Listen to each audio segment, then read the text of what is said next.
Hello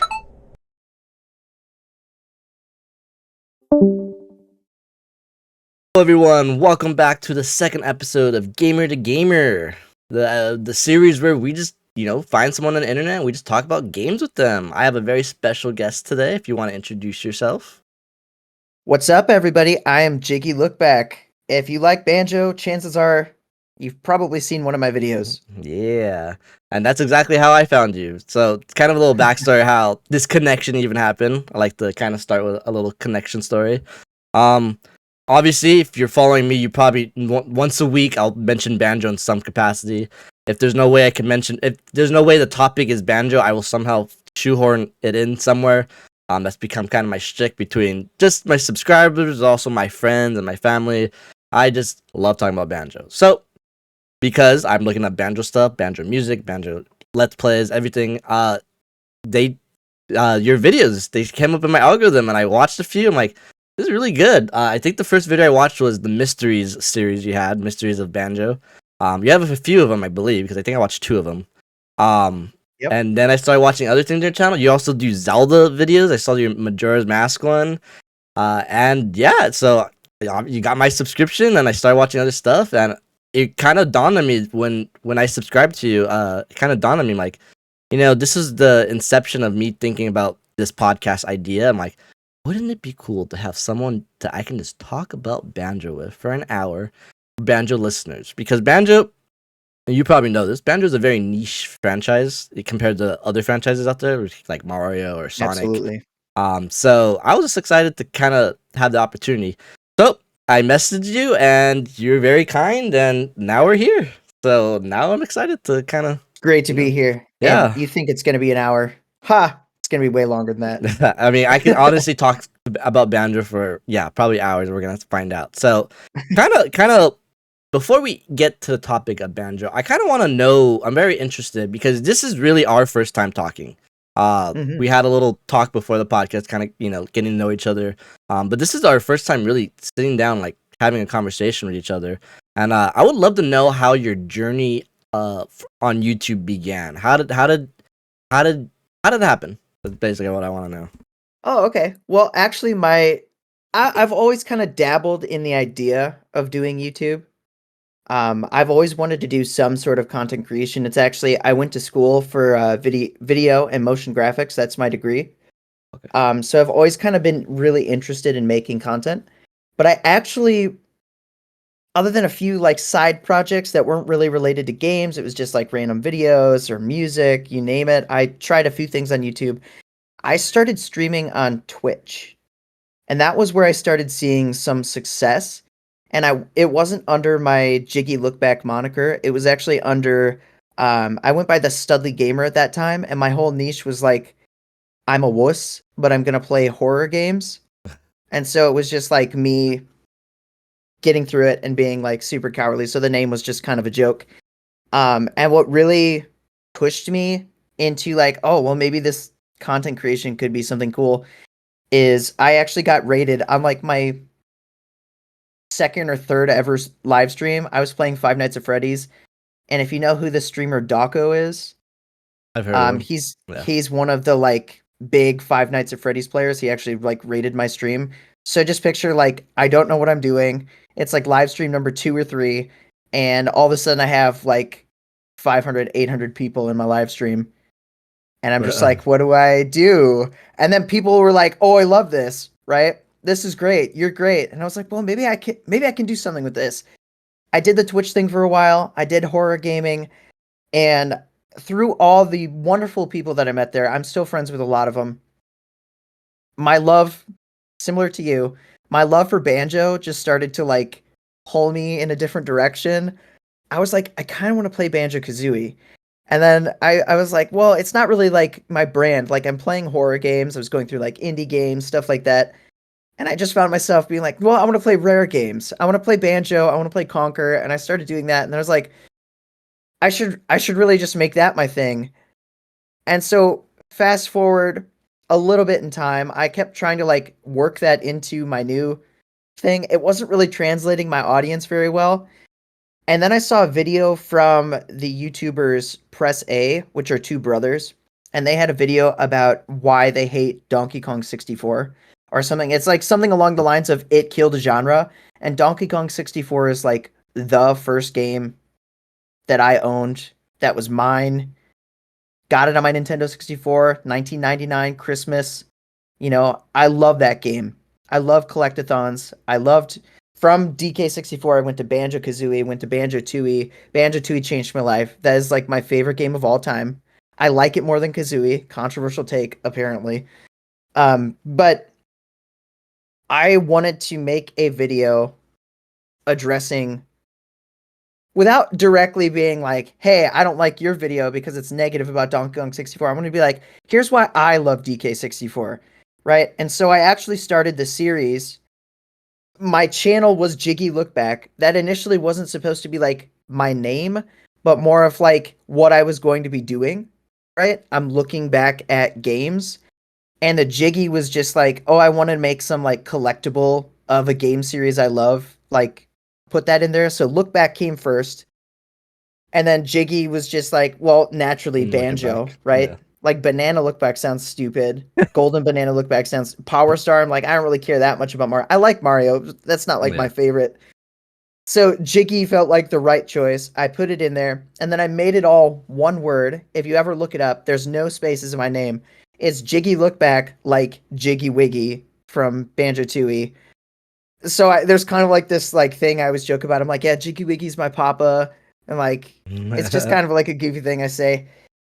But that's really how my channel sort of started, and I made this analyzing series where I just played through the entire game, like start to finish, and made a video basically chronicling everything in the game. I'm like, look at this area, look at these textures, look at these bananas, look at these collectibles, look at the characters. Like I did everything start to finish, and I did it in like a series of episodes, right? And then stitched it together into one long one, and then that's what's still on my channel.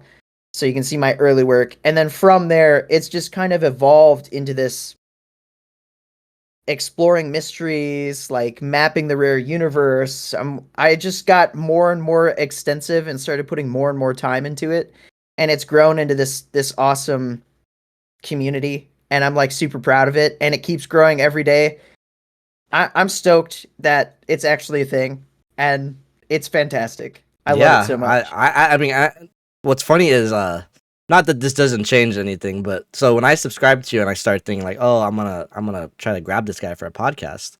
Um, I don't know what I was tired. I was watching it from my bed. When I subscribed, I'm like, oh, nice. This guy has a good audience. 1,400, 1,300 subscribers. So then later when you agreed to it, I'm like, okay, cool. And so I started doing some other research on your channel, like making sure, like, all right, let me make sure I'm all up to date with this guy. I'm like, wait, that's 14,000. I'm like, oh my god, this guy has an audience. Like, oh my god, that's such a impressive number for, like, just for the work you put in. Like, I congrats on that. And it is growing because I think it was I appreciate 13. it. I think it was 13 when I subscribed. So you just passed the 14th threshold, right? Yep, just past the 14th threshold, and the I want to say I'm trying to remember if this is year three. I started in 22, Okay, so yeah, that's year three. that's pretty So we're good in year three. progress. So that's pretty good progress. Do you have a So video specifically that you feel like really just like, up? This is it. This is where things changed. yes, and that was actually sort of going back to the original video. I made a video called "Defending Donkey Kong 64," and that's the first video that just like took off. It's approaching 100,000 views. Wow. But the thing about that, even though like I've seen other videos, like I've had shorts that have taken off to like 300,000, plus. But the thing about that video was it not only took off, but it got me like several thousand subscribers with just that one video. It kind of just blew my mind because I've never had a video. I put out a video. I put out videos all the time that get, 10 to 30,000 views, 50,000 views, whatever.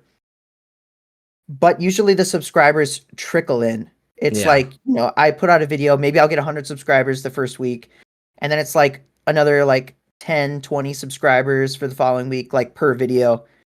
But that one, it was like I gained 4,000 subscribers within like the first week, and I was like, wow, this is awesome. And then since then, I've just like, let's keep that momentum going. And so I've been trying to put out a video every single week. Doesn't always happen, but I'm pretty consistent about putting Yeah. out a video at least every other week, usually every week. And then a live stream every week for sure. But yeah, it's been a cool ride. I get excited when I get 2 or 3 subscribers for a video. So I'm excited to get to that high. Yeah. But, no, I Yeah, know that's takes what it time. is. It's Yeah. well, it's funny because you almost when you all of a sudden you start getting something that happens like that where you get thousands of subscribers, it's still the same feeling as if you got 10, Yeah. right? You're like, "Oh man, people are watching." Yeah. But it's no different. It's just the numbers a little bigger, but I would say be proud of if you're gaining any subscribers, you're doing much better than probably 90% of the people on YouTube. Yeah, no, I So- mean, just like you, I'm very excited. I'm very happy with my progress so far. I can't complain, and I'm happy with my work and stuff like this. You know, it stems to other ideas like this that I'm excited to kind of expand on. Exactly. So, Cool. kind of basing that off. So, just before we get to the Banjo topic, Donkey Kong 64. I have a funny story. So, when I was a kid, the way we got our N64 is we got the N64 like in the year 2000. And my parents bought it off some of their like best friends. Their kids are selling their N64 to get like a PlayStation 2 or something. They're saving up for a PS2. So my parents bought their N64 off them with a bunch of games, and we got like 15 N64 games right off the bat. Banjo Tooie and all that. But we got Donkey Kong 64, and we got this elusive like the I think it's right there actually. The cartridge is like yellow. Yeah. So like, oh, this one must be special. We pop it in. It says you need an expansion. Oh no. We didn't have that. So for years, I'm talking like 15, 20 years later, we finally bought one. I went to a swap meet and it was there. I'm like, I'm just going to get it. Like, you know, I never need played this. Donkey Kong 64. Like, and my sister she was obsessed with Donkey Kong. She likes Donkey Kong. And we got it. We popped it in. And my sister immediately just got bored. Like, whatever. She just walked away. I'm like, so I started playing it. And the best way I explained it to my like friends, like it felt like a Banjo game. Like it was really weird. And I now that I'm more in the know, like people call it like the Banjo 3 that never happened. But as a kid, I was like more amazed. Like what the heck? This is crazy. Unfortunately, I never actually beat the game because back then getting an N64 to work on like a HD TV was just too wonky. So not N64 is back in storage now and stuff, but. That's a game I hope they haven't re-released that on Switch or anything. Like I'm surprised that like they haven't. It's been leading up to... re-released one time on Was the that Wii like on U the Wii? virtual, Was it the Wii U? Wii U. Yeah, Wii U Virtual Console. And yep. What a strange. Waiting for it to come to NSO. I don't know what they're thinking. I for sure thought it would be on NSO. I'm surprised Banjo beat Donkey Kong to NSO. Right? That's and Diddy Kong Racing, which I'm currently making a video on. But why is that not on NSO? Diddy Kong I've never played. Like, that one screams. People tell me that's the best racer of all time. I have never played Diddy Kong. Racer. I'm literally making a video about why it's the best racer of all time. So just watch my video. Yeah, I've heard about this. Plug in. Yeah, so I'm excited. And again, that's one I also hope that comes to NSO. I'm wondering if I was telling my friend, I'm wondering if they don't want to put those on NSO yet because they want the new Switch 2 Donkey Kong game to be like the main focal point, like the main, audience light. Yeah. And then maybe like later down in the year they can release like, that. I almost thought they're saving it to release it together, so it's like a Donkey Kong like month? Or something. I thought about that too, but I don't know if that would take too much. Like, I'd rather play this one I get for free than. I don't know how marketing works in that end. In my eyes, could go either way. You can go either way, right? You can promote it. Yeah. I say just put out as much Donkey Kong as we can, and then eventually they'll do like Diddy Kong DLC or something. Yeah. That's the funny part. Diddy Kong's not in Mario Kart. In the new Mario Kart, and they asked the developers, and they just said, "Stay tuned." Like, yeah, what the heck does that mean? So people are theorizing like they're gonna put all the Kongs when the new game comes out. So whatever. I'm for it. That's cool. Kind of going back to the Banjo. So I already heard you talk about it. The next question was to be, what's your favorite Banjo game? Sounds like Tooie is, which I know is a hot topic, but I agree with you. Banjo 2, in my opinion, is my favorite game of all time. Number one. Me And too. I love that game. I think I have a little bit more of a soft spot for it because when we got the N64, we only had Banjo Tooie. So Banjo Tooie was my first Banjo game, and then Banjo is very known for like breaking the fourth wall. They keep talking about the first game, so they're alluding to this game I never played. Eventually, when I beat Banjo Tooie, my dad took me to the store and we bought Banjo Kazooie. This is the only N64 game we ever bought outside that original purchase.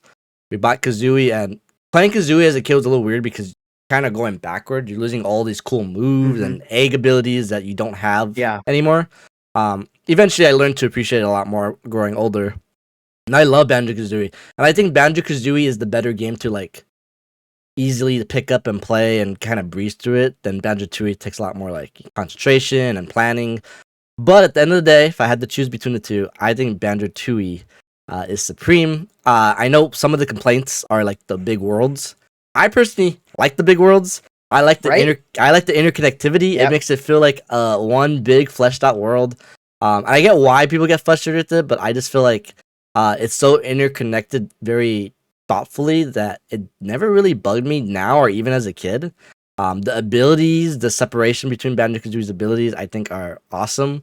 And I just think the music in this game is slightly a little bit more catchier and better than Kazooie, in my opinion. So I think Tooie is an interesting sequel because it's one of those games where you have your entire moveset from the first game right off the bat. Yeah. You have everything. You can do everything. There's a brief little tutorial thing, but a lot of games will take away all your abilities and then you have to slowly like relearn them.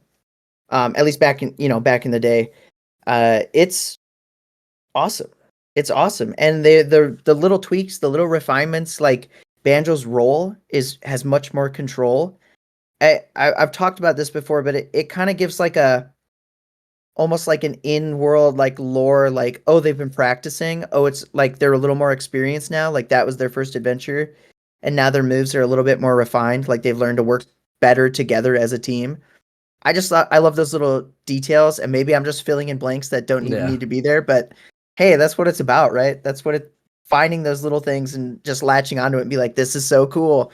That's part of the reason why I love Banjo. There's this like weird veil over it that's like kind of got this rare, mysterious vibe, like so many ideas in the game, Easter eggs, secrets to find, it starts you off looking for things like that, and it has a few things that are actually injected into the game. Like there's the Banjo-Kazooie like stained glass window in Mad Monster Mansion.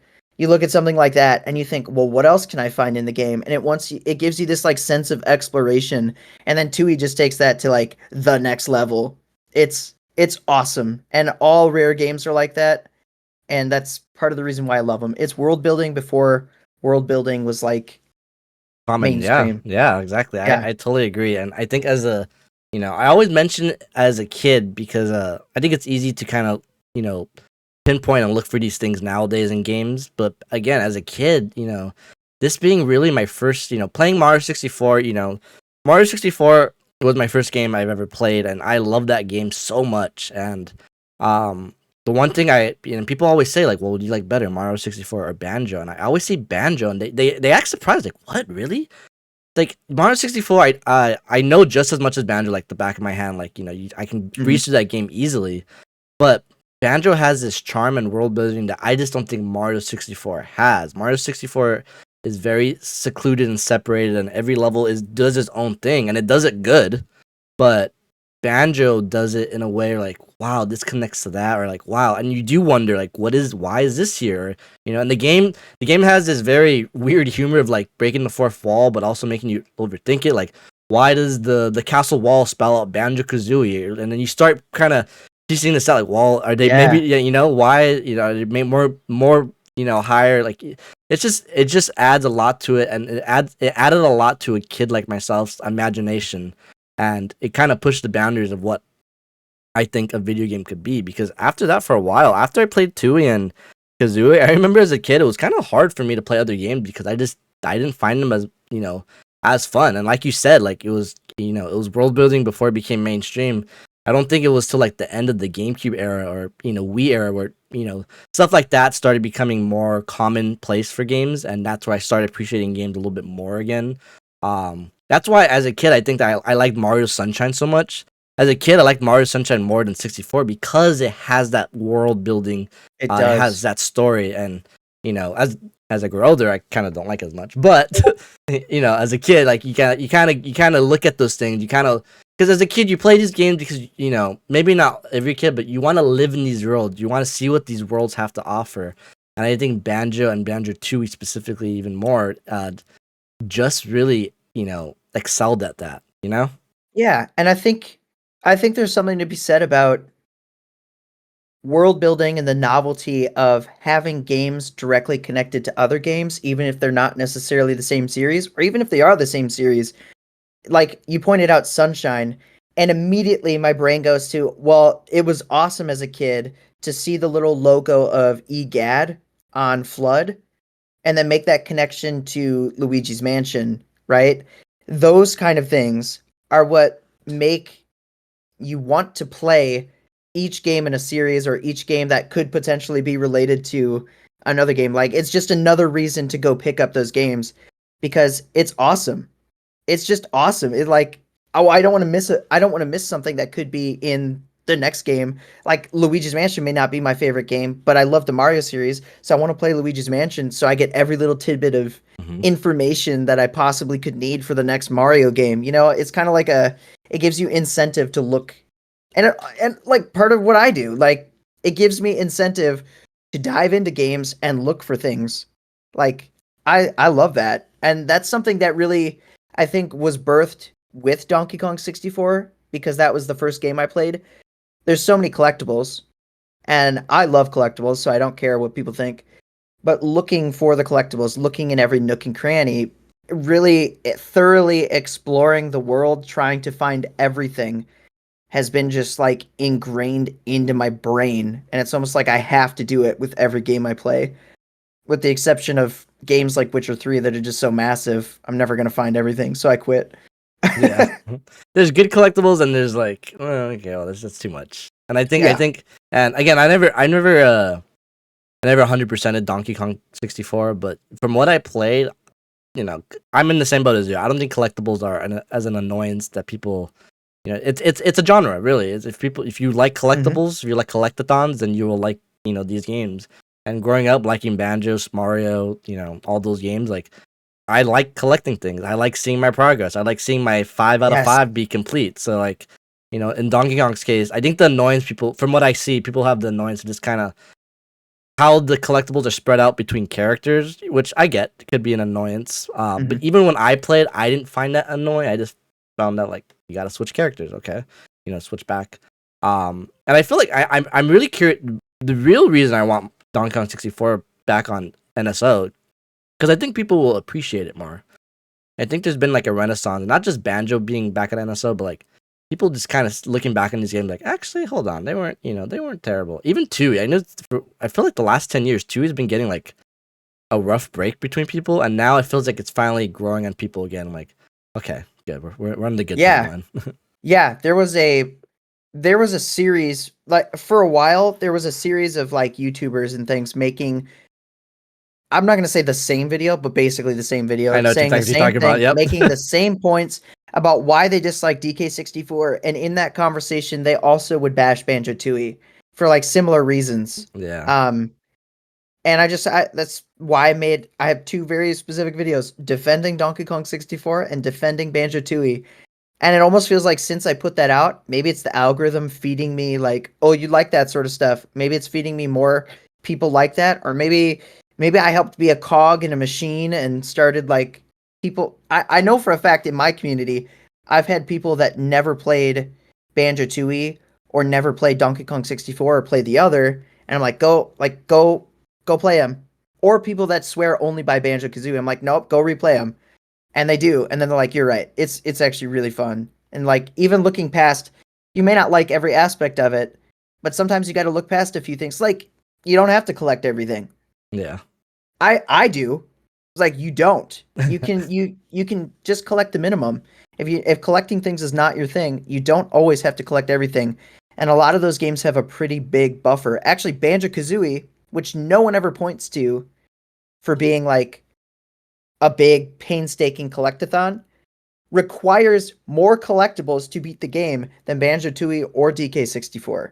You know, it's funny you mentioned that when Banjo came to NSO for the first time, I replayed it on Switch, and I played this game hundreds of times. But again, I think as you grow older, you become more critical. Like, all right, what are people really looking at? I remember getting to that final room and the requirements for that game. I'm like, wow, that's a lot. I have everything because I collected everything, but it's like that's a lot more steep than I remember. I'm like, Yeah, huh, okay, that's yeah. interesting. But It's okay, nearly 100%. It's like yeah. 98% I was of gonna say, collectibles. it's like in the It's 90s at yeah, least. it's very close. I think at the end, if you collect everything, you have like 2 jiggies extra and like a couple notes. I mean, it's very like close to 100% Yeah, required to officially beat the game. There's a fake credits roll, but that doesn't count. You need to go yeah. back and beat the witch. Once you beat the witch, there you go. You beat the game. Kind of leaning to that, kind of talking about, we could talk about some of our favorite aspects of Banjo. Um, One of my favorite things in Banjo is the quizzes at the end of the game. Yeah. I love them. A few weeks ago, me and my sister, I don't know why we started playing. We literally just sat down and just played N64 games on NSO all day. Like, it was literally legit an all day thing. Best. I was telling her we have the N64 controller for NSO, so I'm like, we're playing everything legitly. She literally beat Pokemon Snap in one sitting. Yeah. And so I was just showing her a bunch of things, and I showed her the Banjo quiz. And I'm like, watch, I'm gonna freaking smoke these people. And I'm answering these questions, and she's just looking at me like, why do you know this? I'm like, Banjo, baby, you have to Why study the not? game, and you gotta. And as a kid, I studied the game because I was like, I couldn't. I remember as a kid, I had trouble with the quizzes. I'm like, dude, how am I supposed to know, what color the rug is in this guy's house? Like, but you girl, I just feel like I'm a master at it, and she was just amazed. Like, why is this at the end of the game? I'm like, this is how you get to the final boss in both games. I'm like, Then I was telling her in the first game, the credits start rolling. I'm like, but the credits are just rolling so Gruntilda can just get out. Like, it's a Yeah, it's a distraction. It's a distraction. distraction. She's like, what? Why? I'm like, that's the game. That's the charm. Like, it's really wacky and fun. But the quizzes are one of those things that, like, I wish more games kind of copy that because I think it's funny. Because nowadays, like, there's channels and the whole thing. Like yours, like, you have, trivia stuff. You tell your friends. I feel like it's such a mainstream thing now. Like, it'd be fun just to quiz the player on what they saw in the game. Again, ahead of its time. It's something that really hasn't happened since. One of my favorite things about Banjo. But Yeah, absolutely. My favorite, I always love I think it's actually in Tui. I don't think they did it in Kazooie, but in Tui they would do like the texture challenges. I started doing that a little yeah. bit on my YouTube community posts because I just think it's so much fun. Where I'll just take like a screenshot of a game and like zoom in on something, and I'll be like, Where is "Where's this this? from?" It's all, and people Yeah. are crazy. Like, there's stuff I would never get right, but they'll be like, "That's from the level blank blank in Crash Bandicoot 2," and I'll be like, Oh, you "What? do it from Huh?" any game? Any game, yeah, Oh any wow. game. It's awesome, but people are crazy. Like, they actually get it, and I feel like I try to get it like harder and harder, but people get it like within an hour. I swear. I think Like, how we can probably recognize banjo textures. I think because it's one of our favorite games of all time, if not the favorite game of all time. I think because we played it so much, some stuff is just ingrained. Because I can like envision now like the grass texture and right. mumbo. Yeah, so I can just kind of envision like everything, like how it looks, the dirt and leading up to the second level. Like I can the tracks of the tank. Like that's all embedded in my head. So if someone's favorite game is Crash, then I'm sure it's embedded in their head just Sure. as much. So every game's probably someone's favorite, especially Crash. That's yep. Never got into Crash. Never was a Crash guy. Um, Never? I tried. I just it wasn't my Did cup you of play tea. Crash 3? I played all I played the Insane trilogy when they remastered them. Oh, So okay. I beat all three. When I beat all three, I'm like, that was fine. When people tell me it's better than Mario 64, I think you're crazy. No. But No. you know, I think they're fun. They're different.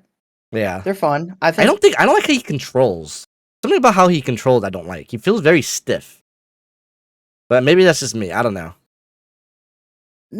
I think it got better after the first one. Yeah. Um, but yeah, he's very like it's almost like the hitboxes for landing on things is like very precise when it feels like it shouldn't be as precise as it is. Like you have to land on a box and then move over. I don't know. It's always those positions where you have like a series of boxes you have to like jump across with, right? It's always like in that situation that you feel he's a little stiff, I think. Yeah. Crash 3 was my favorite personally. Yeah, and 3 was my favorite as well. It's funny, I was playing, when did that come out? Like 2017? And when that came out, I was getting ready because I think when I was playing it, they already announced Crash 4. I'm like, okay, well, I'm just gonna get prepared for Crash 4. I never played Crash 4. Eventually it came out, it kind of came and went. I'm like, okay, well, I'll get to it someday, but I pretty much did the same thing. I didn't play Crash 4, but I do same. Eventually. I'm gonna get to it eventually. when they put it back. Is Crash 4 on Switch? I don't even know if that's on Switch. Pretty sure I played the Insane Trilogy on Switch. Yeah, the Insane Trilogy is on Switch. It's on Switch, okay. I don't know about Crash. I would assume Crash 4 is on Switch. Haven't thought about it. I don't know. Crash. I was an advocate for Crash being in Smash though. I think he's iconic enough to be in Smash. Yeah, I think even though I don't really care for his game, I'm like, I have a lot of friends who like Crash, so I'm like, he would be cool in Smash. But he would be really cool. So kind of leaning into, well, actually one of the topics I have later, since we're on the topic, Smash Brothers. Banjo in Smash Brothers was a very big moment for us Smash fans, and I would love to hear your story behind how you found out, if you like looked at leaks, if you know what was the realm behind it, like how did it come to be? Okay, so Smash Bros, a series I absolutely love, and I have loved since the original game. I was one of the kids. Well, I would have been probably about 13 when Smash Brawl came out. And that is the first game that had third-party characters, and I believe the first game to have a dedicated website, the Smash Dojo. The Smash Dojo was freaking awesome, and the hype for me as a 12-year-old, 13-year-old was every character drop, I'd be like, oh my gosh, like this is the best thing ever. And it was just like me screaming constantly, right? Now, go into the Wii U era and having a lot more characters, loved it. It was awesome. I was hyped for it, but I didn't have that like that moment where like when Sonic was announced for Sonic Brawl, right? I hadn't had that moment. Fast forward into Smash Bros. Ultimate, right? And I watched every character leak, every rumor, everything, and some of them I'm just like, there's no way, right? And Banjo was one of those. I'm like, there's no way. No way. I would love that. It's too cool to be true. And then all of a sudden, watching that trailer, seeing the Jiggy pop on screen, and I literally the meme of Leonardo DiCaprio. I don't know if it's from Wolf of Wall. Yeah. With the like point and look. Yeah. And then they tease us with a little like Banjo-Kazooie silhouette, and then it ends up being Duck Hunt. And then I was like, wow, that was really crappy of them. I was like, surely they can't be that mean. And then they fall from the sky. They pop in. And then it was like almost a religious experience. It was totally different. It was like Sonic and Brawl all over again, because I had 4 characters that I've always wanted in Super Smash Bros. Sonic the Hedgehog, got it. That was awesome. Mega Man, got it. That was awesome. Banjo-Kazooie, got it. That was awesome. Now I'm only waiting on Rayman. Oh my god, I'm with you on that. I mean, my whole channel the name's based off Rayman Legends. Yeah. So man, I love Rayman. Do you remember that leak that came out? That guy? Yes. Yeah. Oh my god. And I remember like it's so bizarre to me. He was a trophy too in the Wii U version. He's represented in Smash Bros, but he's not in Smash Bros. Like even as a spirit in the spirit mode or adventure mode or whatever, it's like there's literally a Rayman spirit on a character like acting as Rayman, and I'm like, what am I missing here? Why do we have so much Rayman content in the game? The Rabbids were in the game. Like there's so much representation, and I know it wouldn't have been as weird if we didn't have like all the other games that get lots of representation are like Nintendo games, pretty much. I mean, there is third party in there, but all of it's related to the third-party characters we received, right? Yeah. And then there's like a bunch of Nintendo stuff, like celebrating Nintendo's history. And then there's a random Ubisoft rep of like spirits and stuff. No character, no relation to the series. It's just there. It's Yeah, like, it's just a literal sticker. yeah, it's like we didn't get any Assassin's Creed stuff. That's Ubisoft. It's not like it's just like, why is he there? Why is he there? So That's I yeah. legitimately thought Rayman was a shoe-in, and I'm surprised he's not in Smash. He for sure has to be, just because of the. Well, I don't know. I guess Smash came out after the Rabbids game, huh? I was gonna say Ubisoft and Nintendo have a close relationship. So yeah, they do. They made the Rayman two Rabbids, and I think they made a Star Fox crossover thing. Yep, Starlink. So whatever. it's gonna happen. It has to happen. I mean, after that last batch of characters for the DLCs, I don't even know where they go from this, and that's a whole topic for another day. But they have to I'm with you, yeah, somehow. Yeah.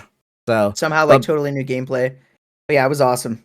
Yeah. So the way Banjo. So again, I can't emphasize this enough. Banjo's become a meme in my family and friend group. Like, every time. So every year since even the thought of Banjo being being in Smash, I think that really conceptualized in like the Wii U era, where you're starting to see these wild characters like Cloud and stuff. Like, oh, they can really just straight up kind of do whatever they want. And then I think back then the Xbox president said like, yeah, we would let him in Smash, which opened the can of worms. Like, okay, this could work somehow. So every June is my birthday, so we would have usually a birthday party or celebration, and usually it landed on the same week as E3, all the conferences. Yes. So every June I would be at this family gathering with my friends and family. I'm like, Banjo's gonna happen this week, baby. Banjo's gonna happen this week, baby. Every year. And everybody would just shake my head like, no, it's not gonna happen. I'm like, you'll see. They're like, you say that every year. And I'm like, 1 year it's gonna happen, and you guys gonna feel so dumb. So I remember the morning the presentation was announced, or the presentation was happening. The 1 year I don't drag people to come watch this with me, because usually I'll you guys gotta watch with me, because if it happens, you guys need to be there. This morning, that morning, I was like, nah, I'm just gonna stay home in bed and watch it. Didn't wake up my sister, because I'm like, I don't want to waste her time. Like, I kind of felt like it's not gonna happen. And I didn't wake up my sister. My best friend, he comes washes his car at my house, so he's in my front yard washing his car. I was gonna go over my other friend's house to watch it with them, and I told her like, no, I'm just gonna stay home and watch it. Stars aligned. Anyways, the direct starts off with the Dragon Quest character. So I'm like, pack it up, boys. It's over. Then I remember going on the subreddit of Banjo, because when I'm sad about Banjo, I like going on forums like, okay, let's be sad together. Yeah. And I remember putting in the subreddit, I'm like, guys, what if they start with Smash and end with Smash? And people are like, oh, let this guy cook. I'm like, I don't know. I'm just saying, like, it's possible. They've announced 2 characters in presentations before. Not often, but it could. You watch a direct, and then it happens. And I freaking flip out. I'm screaming. My friend's outside trying to get in the house, but it's locked. My sister's waking up like half asleep. What happened? He's in Smash. And my friend has a video. He has a video. I cannot find it. I've mentioned this story before in other videos, and I can't find it. I keep saying I'm going to put the video like right here. I can't find it. But it's him opening the door and me just like screaming, ah! And just me reacting to like the TV like a 5-year-old. Like, Banjo. And just freaking out. And then I freaked out so much that I literally missed that they announced Tears of the Kingdom like seconds after. Like later on, like after I was texting my cousin, like, dude, Banjo. He's like, yeah, and the new Zelda hype. I'm like, what? Like, they announced a new Zelda. I'm like, where? And I looked back in the presentation. I'm like, oh, how did I miss that? I was too busy screaming outside. I'm like, oh man. I hear you. I hear you. I remember I was actually in my car, like outside of work, on my lunch break, watching it on my phone, like watching it unfold, and I was like, "This is awesome!" I'm like, just by myself, like. Honestly, a part of me hates that I was by myself, but a part of me, I'm glad it was, because I got to digest it. Because I was just so digesting, and then when the music starts playing, like, oh, we're so. Oh, man, I always say, awesome. I always say, getting Smash, you get the Smash Brothers car wash, you get publicity. You get new Mhm. models, you get new, grunt sounds, you get new music, you get a stage, you get an amiibo, you get to be on the poster, you get all these benefits of just being, you get new spirits. So once I saw him in Smash, just like even if it was for a second, I'm like, oh, we're getting the Banjo car wash, baby. And Yeah, that's a good one. I yeah, love it. Yeah, yeah, yeah. yeah. Fresh That's new one of coat of the paint.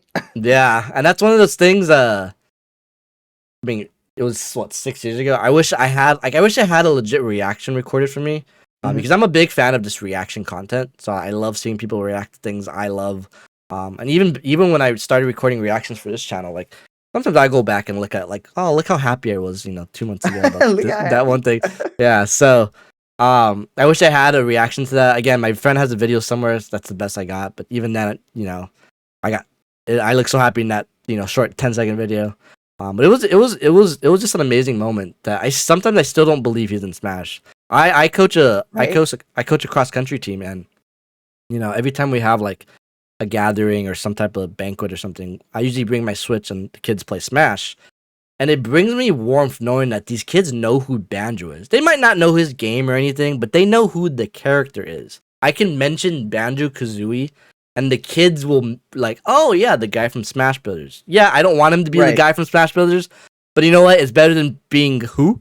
So Yeah, it's a win. It's a win exactly. I'll take. So We've gotta we've I'll gotta keep it alive. And if this is the yes, way that it gets a lifeline and maybe keeps it alive just enough that they make a new game, I will take it. yeah, and It's like I don't even care if he's a character in a Sonic racing game. Like let's do it. Let's Oh my throw him in god, there. funny you mentioned that. I bought that game on PS3. Loved Mhm. it. Got all the trophies in that.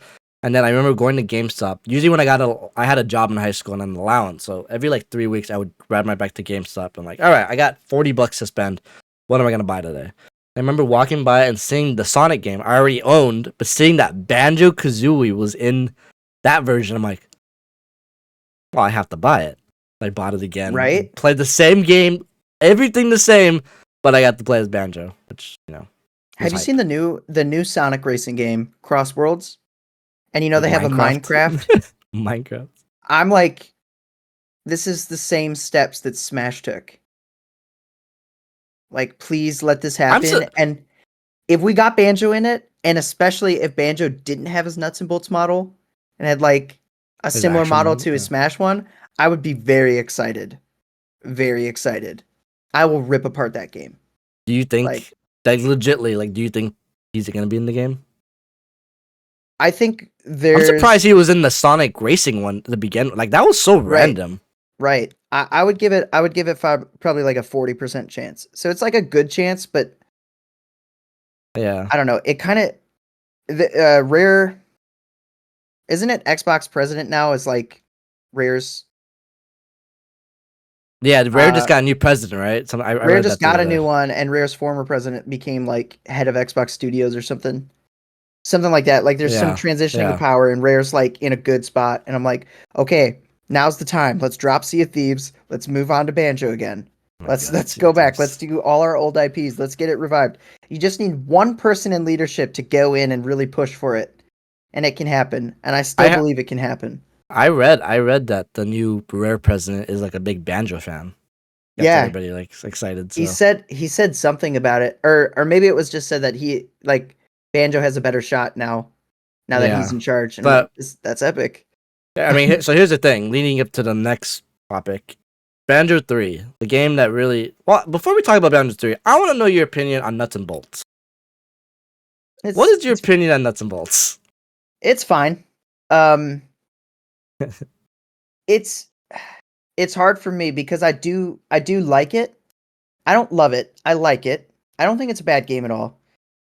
Playing through it, it's fun. Cart customization, like coming up with weird wonky stuff is great. Looks wise, I can't stand that look. Um, Fabric look it's of like.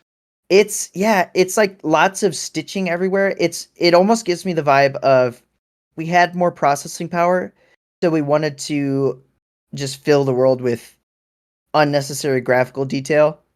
And there's something to be said about like pulling back, scaling back, and having a simplistic style. I mean, I really would have just loved to have a more modern N64 look.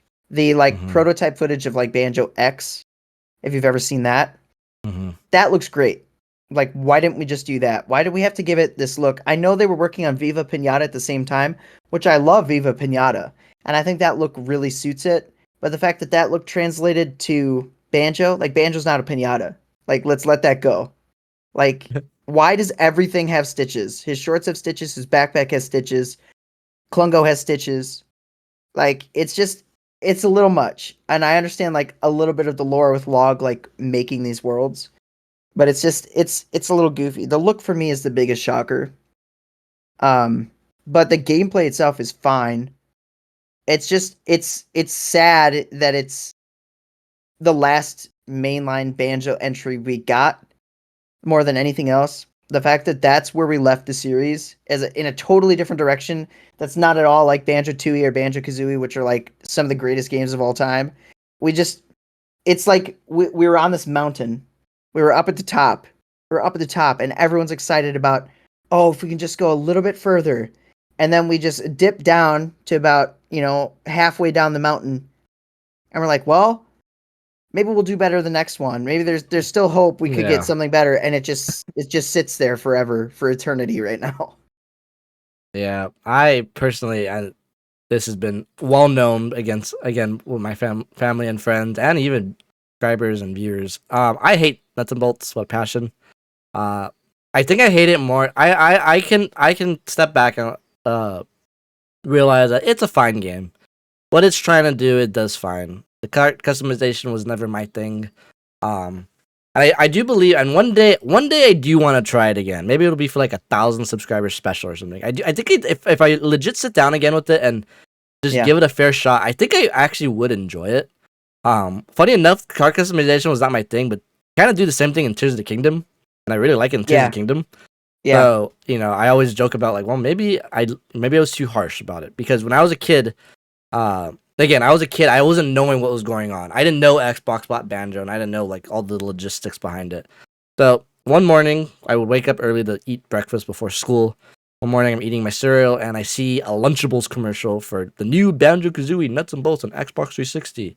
And the trailer, I can kid you not, I can pull up the trailer. The trailer shows you do ride a helicopter for one scene, but the rest of the trailer shows Banjo running around on Yep. foot. Oh yeah. So I'm like, oh, it's a new Banjo game. Let's go, baby. Nothing like, Whoa. yeah. So I remember that Christmas asking for an Xbox 360 and asking for nuts and bolts and and a $20 gift card so I can buy Banjo 1 and 2.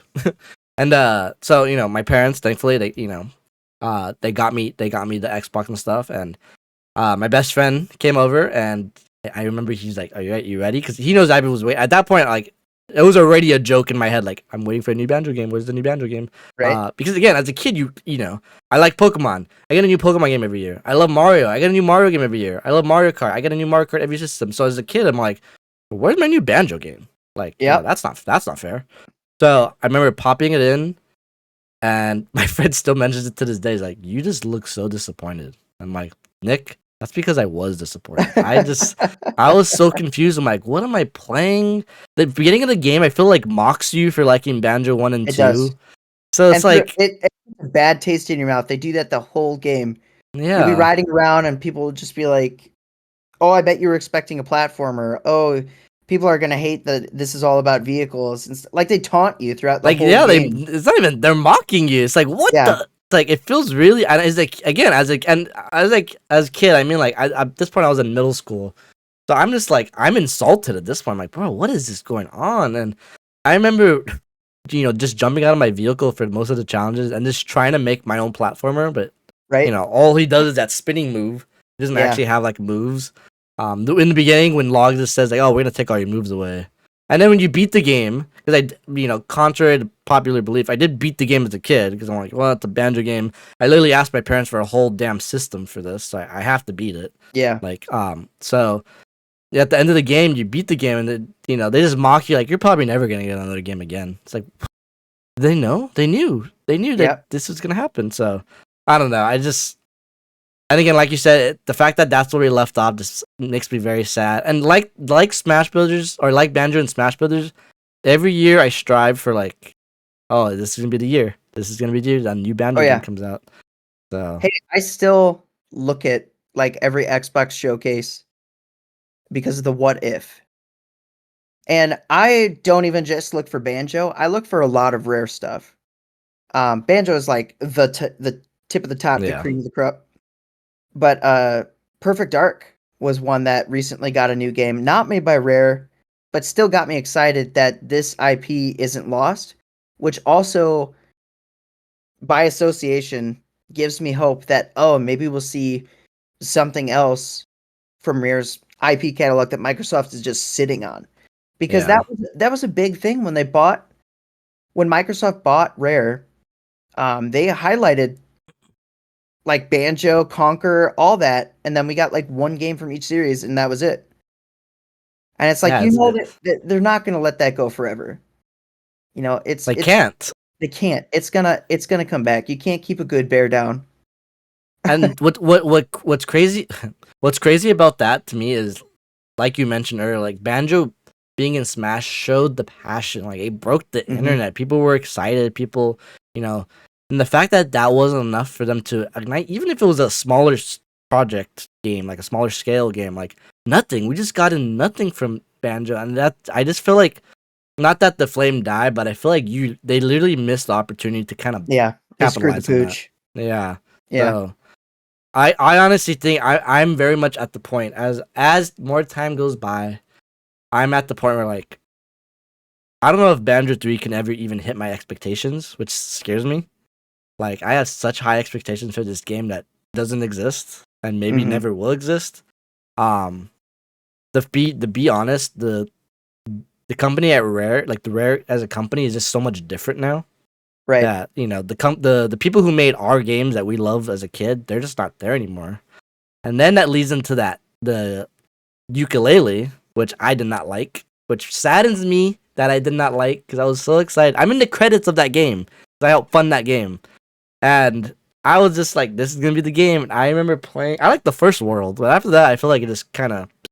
Yeah, But those are the people who made Banjo. Like those are the people who made the sauce. So I'm like, damn, if they couldn't even kind of get it together, and I get it, they're a smaller studio, and they're probably confined to, even though they got a big budget, they're still confined to a budget of that caliber. That scares me. Ever since Ukulele, I've definitely moved to the camp of like, well, how about we just remake Banjo 1 and 2? Just remake the ones I love. yeah, yeah. So Ukulele is a very interesting case because I actually just played the demo for Ukulele.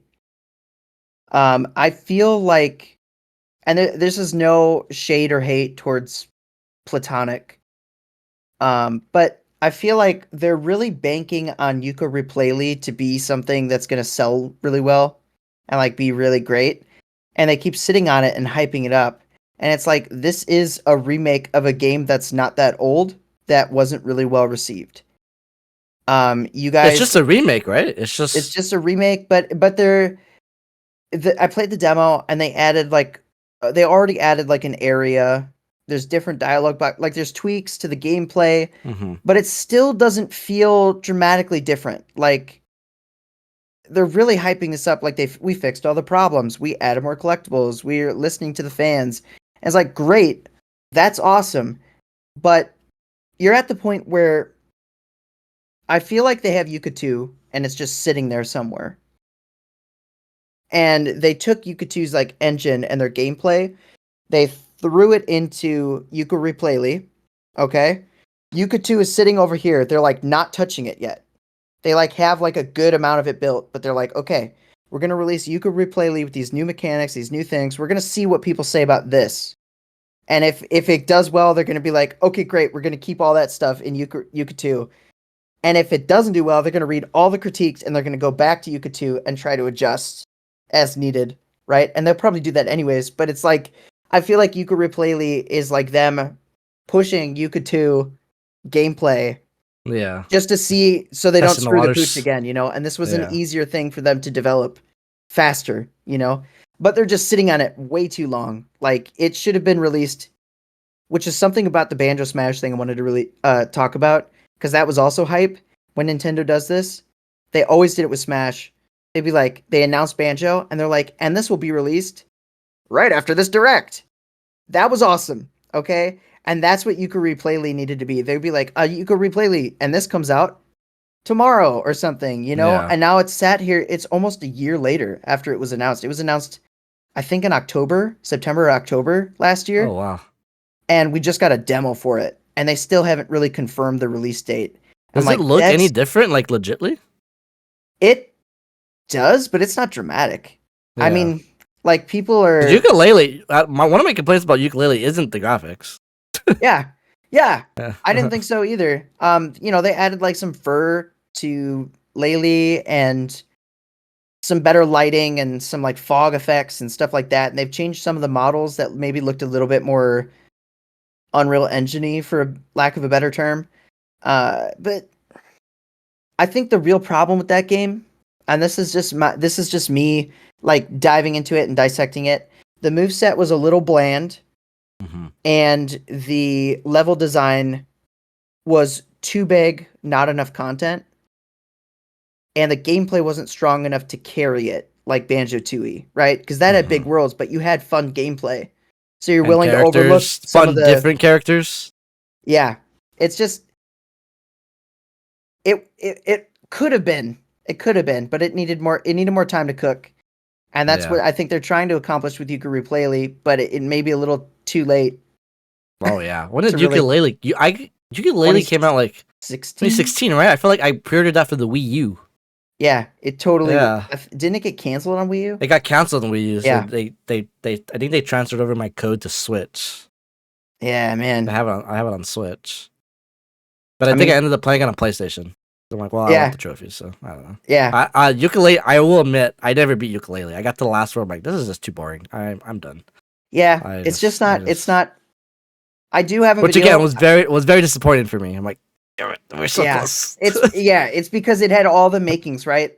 Which it had the original Banjo team, which is enough to just sell it. That's enough to sell it. That's all you had to say.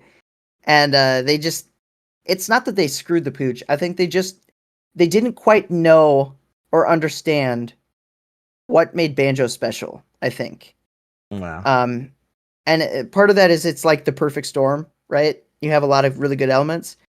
But I feel like they took a lot of like the basic things, like the dialogue boxes, the collectibles, like, oh, we're a buddy duo. Like everything that on paper sounds like Banjo is what they did. But it's like you were missing a lot of the charm, a lot of the mystique of having a world just packed with content and things that make you want to explore, characters that are really like striking. And we saw some of that in Nuts and Bolts, because that's the team. That's the Banjo team. And Nuts and Bolts, again, I have a lot of problems with Nuts and Bolts, but there is charm to Nuts and Bolts that I do appreciate. There is charm, but you start to see the lack of charm in Nuts and Bolts. A, graphically, but B, also any of the generic characters in Showdown Town. Okay, they're just like basic animals. One character design that I think reflects the problems of Nuts and Bolts, Trophy Thomas. I was about to say that. Thomas. He's a very unforgettable, or not unforgettable. He's a very forgettable character model. He doesn't look good. I don't know who designed that character, and I'm not like gonna say they can't design characters or anything, but it's just he's very weak by comparison. Yeah. He feels like just a generic animal. They gave blue hair, and they're like, well, there's a character, and we're talking about he has less charm than something in the world that just has googly eyes. Like, that's how generic he feels. And that sort of translates to Yooka-Laylee, although I will say Yooka-Laylee have more charm. I think Laylee has the most charm. Yuka's okay. He's somewhere in between. But a lot of the characters in that game, like shopping carts with eyes, like funny concept, funny idea, but they don't have personality. They're just generic NPCs. And it kind of does that in every level. There's like a specific NPC that's just kind of basic. Yeah. There's no same thing. Yeah, there's no striking, charming characters that can really carry this. Even the bosses. I mean, you can see they reworked a lot of the bosses in their models and everything. So maybe that'll add to it. But there's no Mr. Patch, right? Yeah. There's no Mr. Patch. There never will be. Never will be Mr. Patch. As a kid, Mr. Patch scared me. I don't know why. As a kid, he scared Well, he the heck kind of out is of me. because he's big. He's big, yeah. He's one of And those. as a kid, the boss fight was very hard for me just because the controls are a little weird. Yeah, Like, I it's can't do hard. this. Yeah, I It's a can't do hard this. fight. Even Yeah. replaying it last time, I was like, oh man, I don't remember how I don't remember ever struggling with this as a kid. I was like, but I could see how this boss fight would be really hard for people. And he was one of those innuendos I don't think I ever like got until I actually was playing this last playthrough. Like I played that game how many times? Like a billion times. Probably not an exaggeration.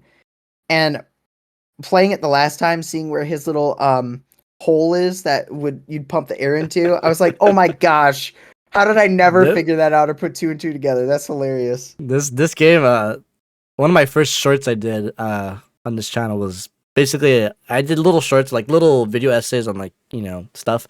And Cool. one of the original series I did was called Gleams. Basically, it was like a Mario Kart item box, and I picked the random letter for Gleams. And the A stand for atmosphere. And the atmosphere video I did was of Atlantis. And I'm talking about Atlantis and stuff.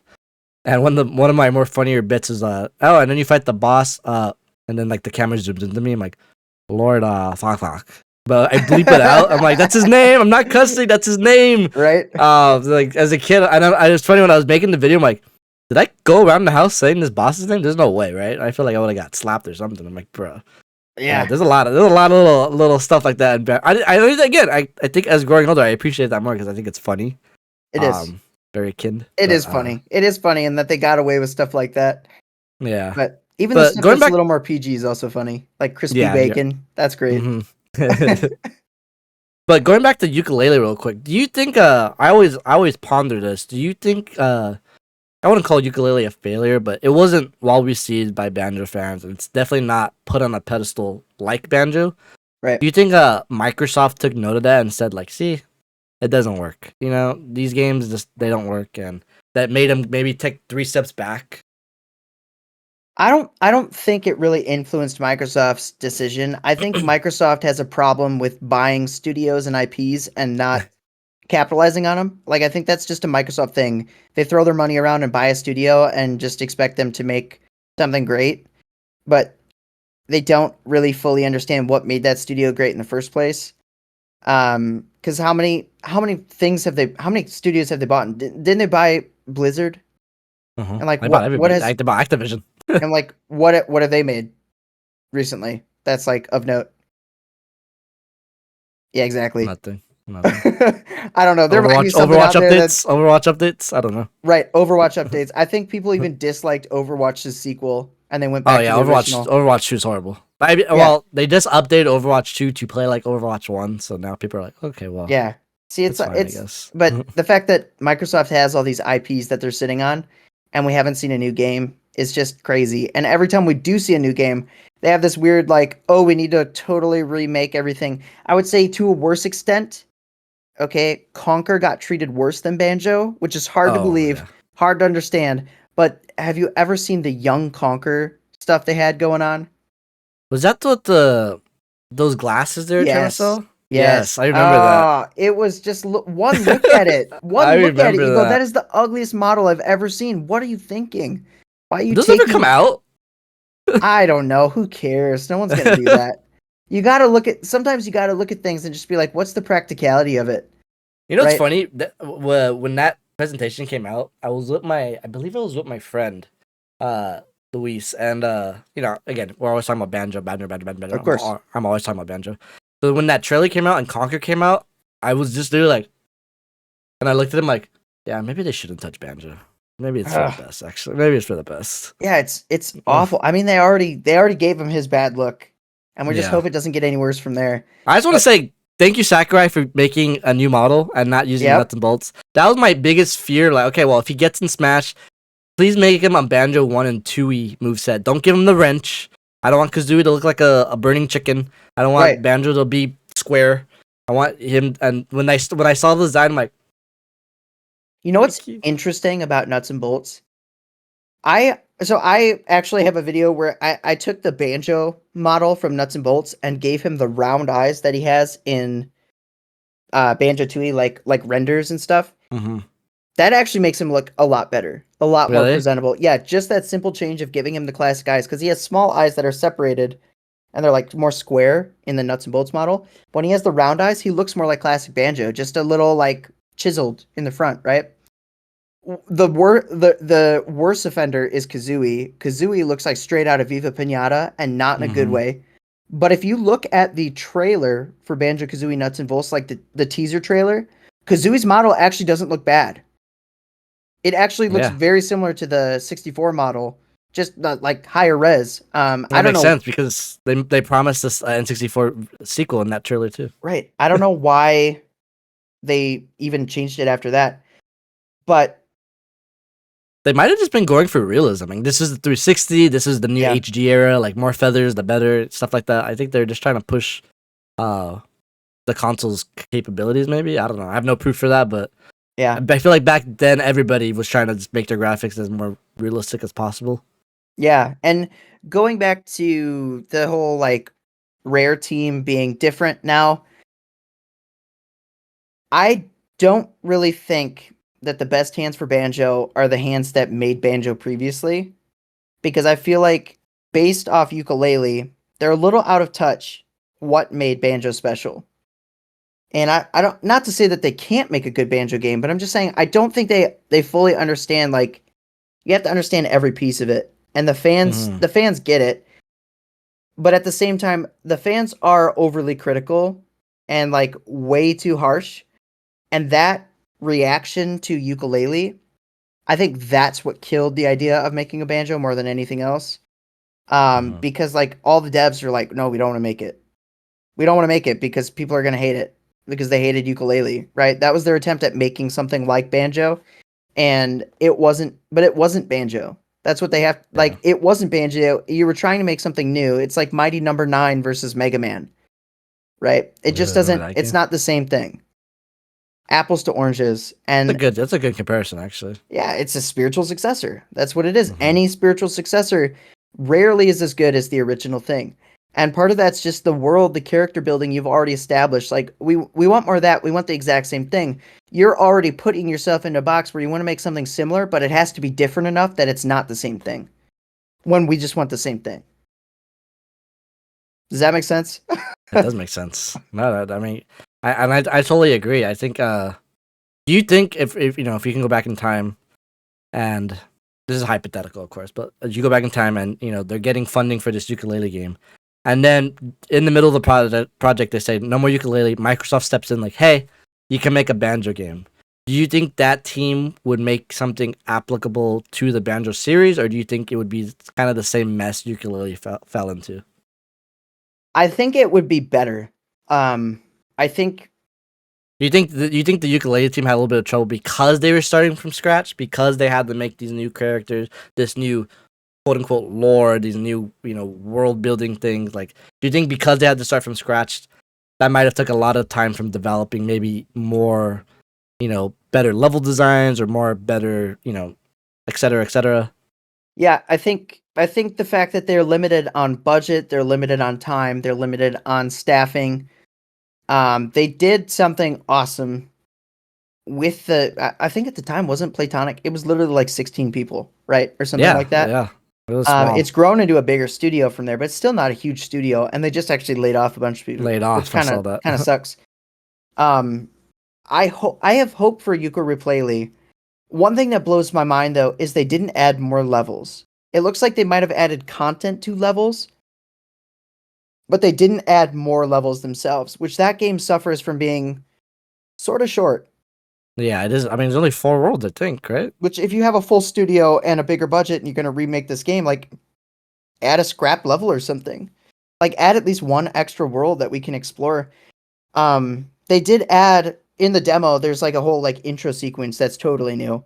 And I liked it. I thought it was a really cool touch. I just don't think the gameplay for Yuka is as strong as Banjo.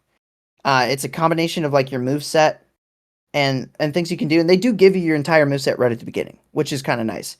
Which leads me to believe maybe they added more moves, which would be cool. And giving them a more versatile moveset, it is awesome.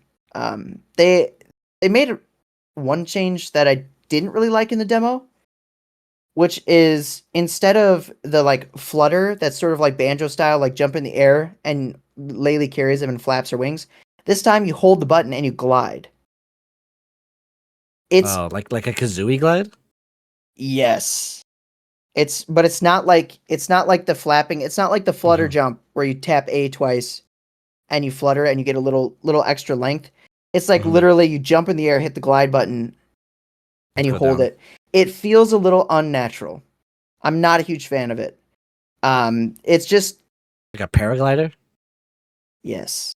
It feels it's like Link if you pull out a glider. That's what it feels like, and it just doesn't feel quite right. That replaces the floater? Correct. Oh wow. So they don't have it anymore.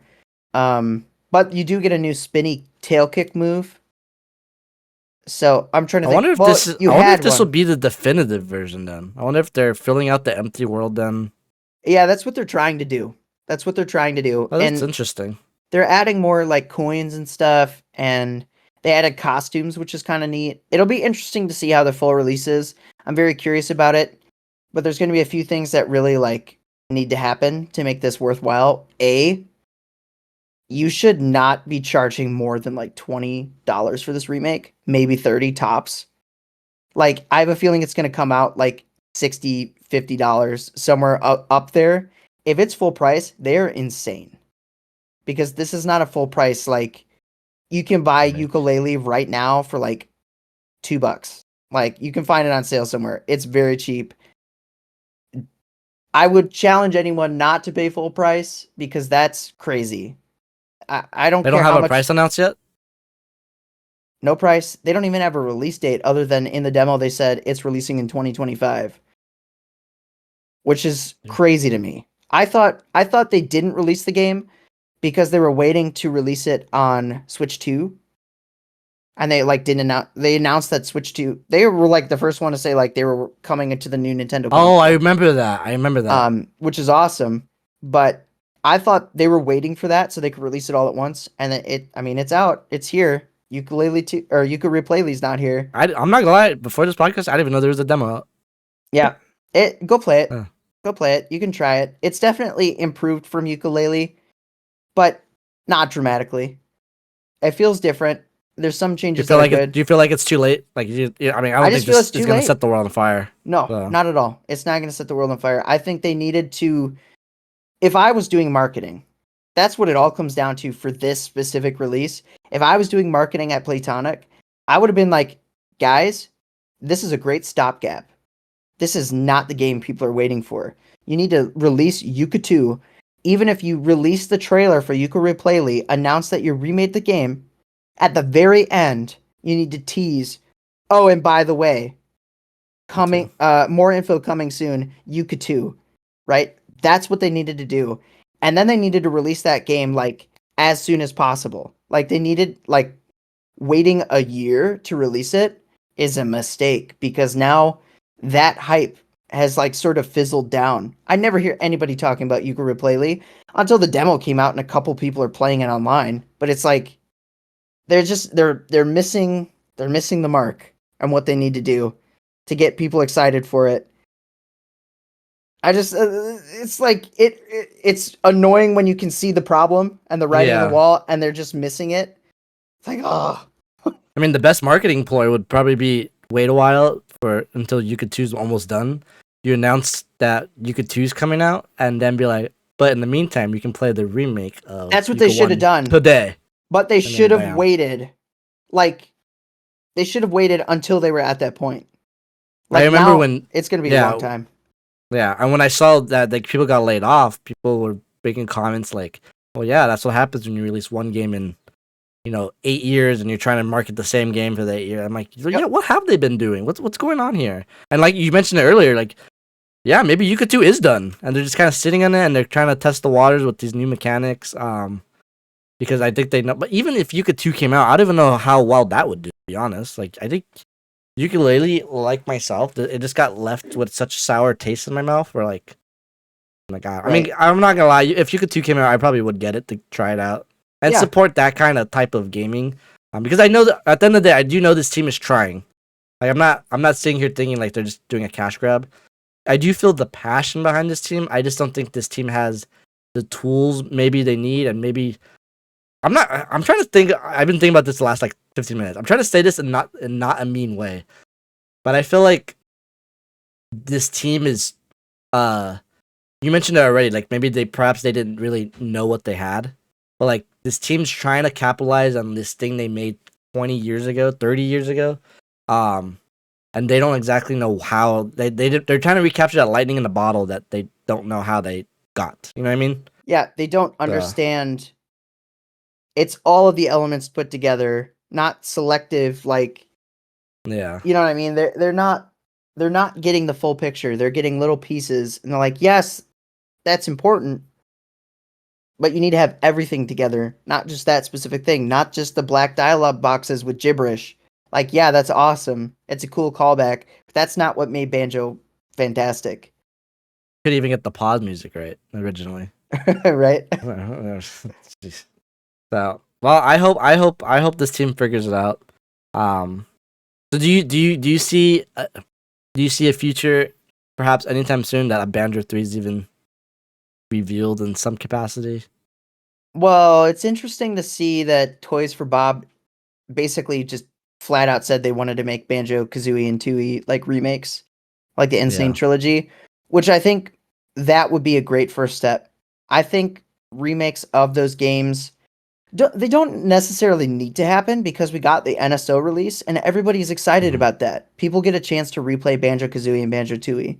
But I do think having a proper like remake of the two and then having a third one like on the way, similar to how Crash did, would be awesome. And if they wanted to remake Nuts and Bolts 2 as part of like a trilogy, hear me out. If they did that and they made it stylistically the same as Banjo Kazooie and Banjo Tooie, that actually might add some more value to the game. Like if they just like reworked the graphics and made it all like remade, so it looks like say Sakurai's model, just a little higher fidelity. You know, they give the Crash treatment. They all look cohesively the same. And then we treat Nuts and Bolts. We need to not treat Nuts and Bolts like a sequel. We need to treat it as a spin-off. I follow this. I don't know their name. I follow this person on Twitter or X, whatever it's called, and they all they do is talk about Banjo all day. So they made a tweet the other day, and it said if we got Banjo 3, people would appreciate Nuts and Bolts more as a side game. And I read that, I'm like, I kind of agree. I feel like I just hate Banjo Nuts and Bolts in the sense, in my head, that's the Banjo 3 that we got right. because that's that's how Xbox kind of portrayed it as. And but I feel like if I eventually got Banjo 3, it's kind of like Super Mario 3D World. People hated that game when it came out because it wasn't a true 3D Mario. Right. But then when we got Odyssey, people love 3D World now because we eventually got what we wanted, and now we look back at it like, actually, this wasn't that bad. But I feel like definitely that would happen in Nuts and Bolts whenever we get 3. So I agree with you, and I agree that, at least for me, I have to stop looking at it as a true main, and if I looked at it more of like a spin-off, I think I would look at it a little differently.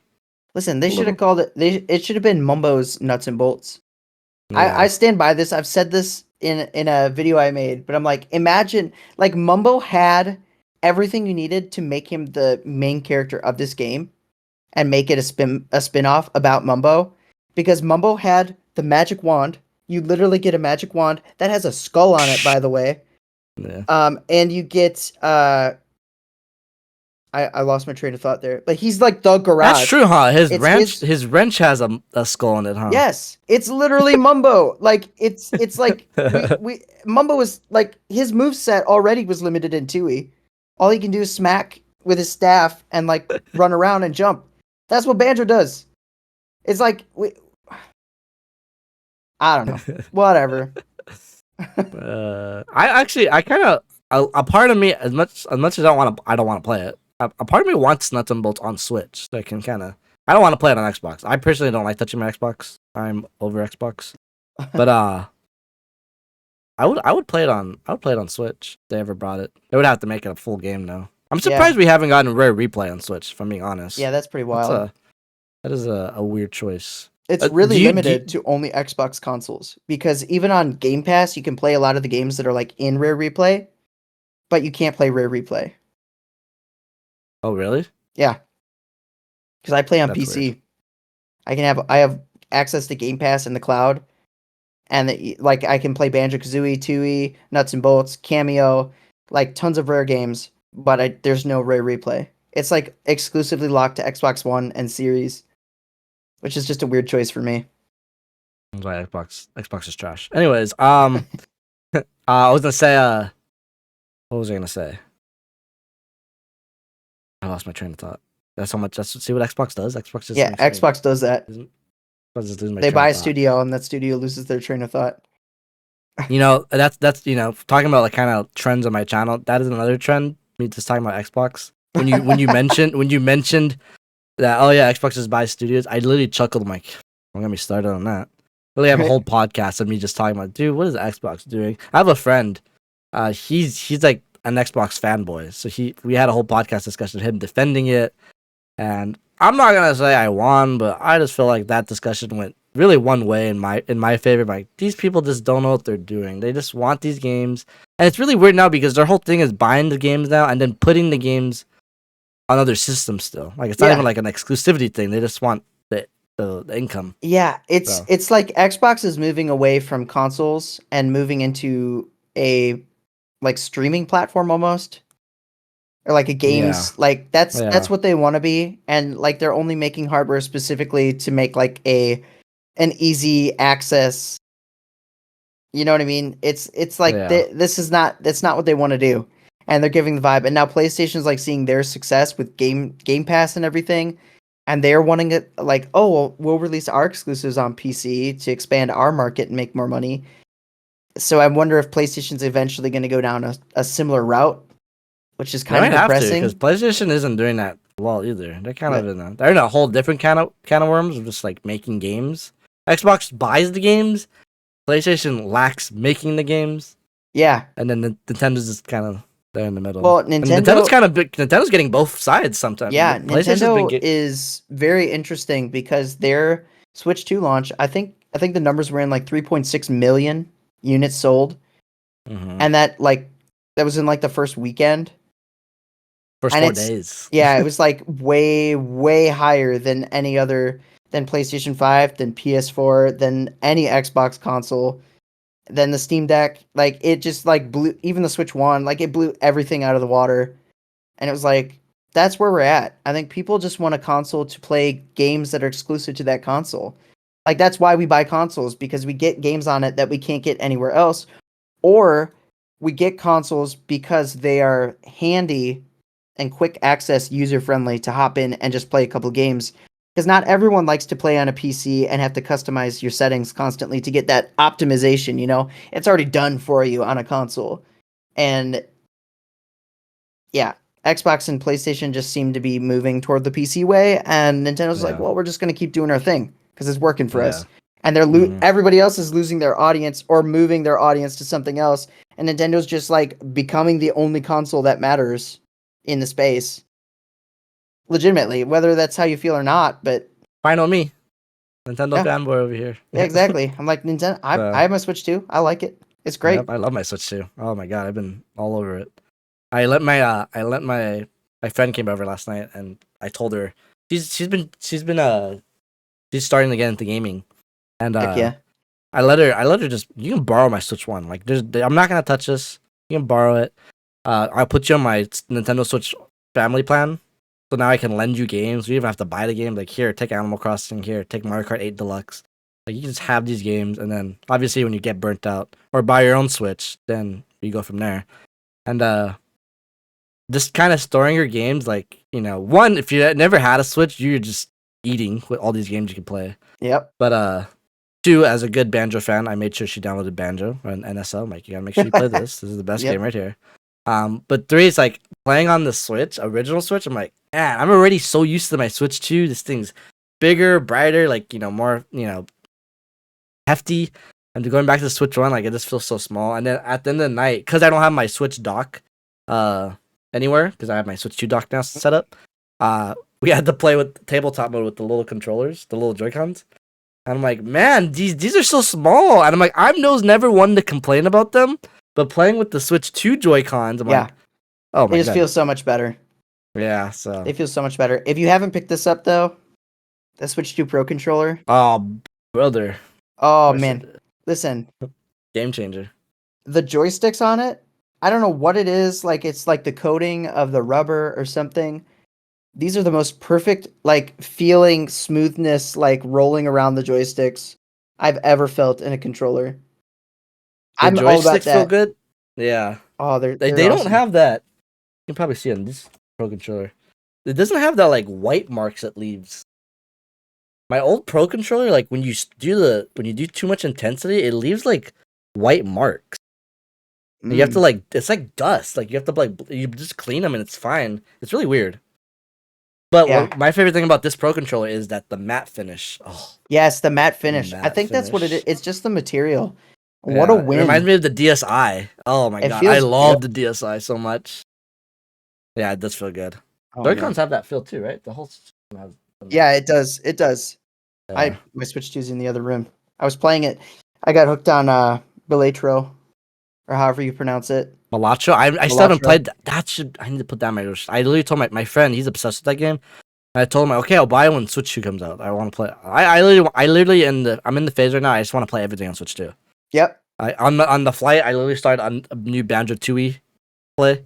I'm like, you know what? Let's just do this full Let's do screen. it. Shout out the full screen. Got to beat it in one Um, plane sitting. Like beat it as fast as possible. Can you do it? for Banjo 2E, probably not. For Banjo Kazooie, I can probably do that. For Banjo 2E, as a kid, I used to practice. I'm not gonna preach here that I was like a pro at it, but I used to practice the speedrunning tactics Mm, for Banjo Kazooie. I remember going over to my friend's house and just trying to show off, like, look how fast I can do this. And we got like yeah. an hour, an hour in. And I'm like, look, she's like, I'm done. I don't want to watch anymore. I'm like, no, I'm like 15 minutes away from beating it. I'm Like, almost done. yeah, I'm almost done. It's like, Yeah. I started yeah, learning some of the speedrunning techniques for Banjo, and then it's not personally how I play games, but it was yeah, fun to me like either. I learn think, that. I was like, let's try it, and I started learning. And now I can remember what the result was, but I don't remember how it did it. But I remember I used to bypass like the animations for the jiggies and stuff, which saves a lot of time. mhm.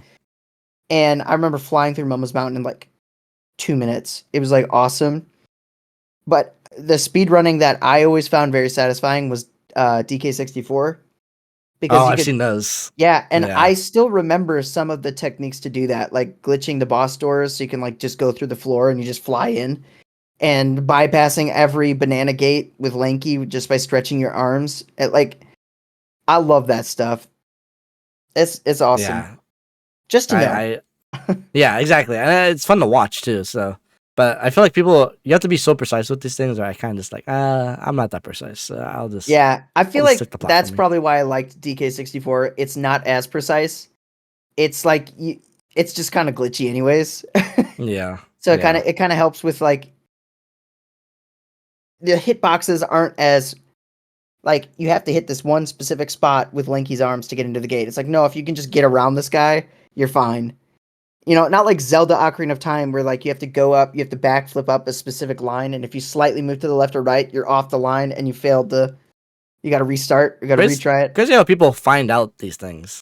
Yeah, I don't really Why? understand how people like figure that stuff out. It's like Like, it's just like he said, she said.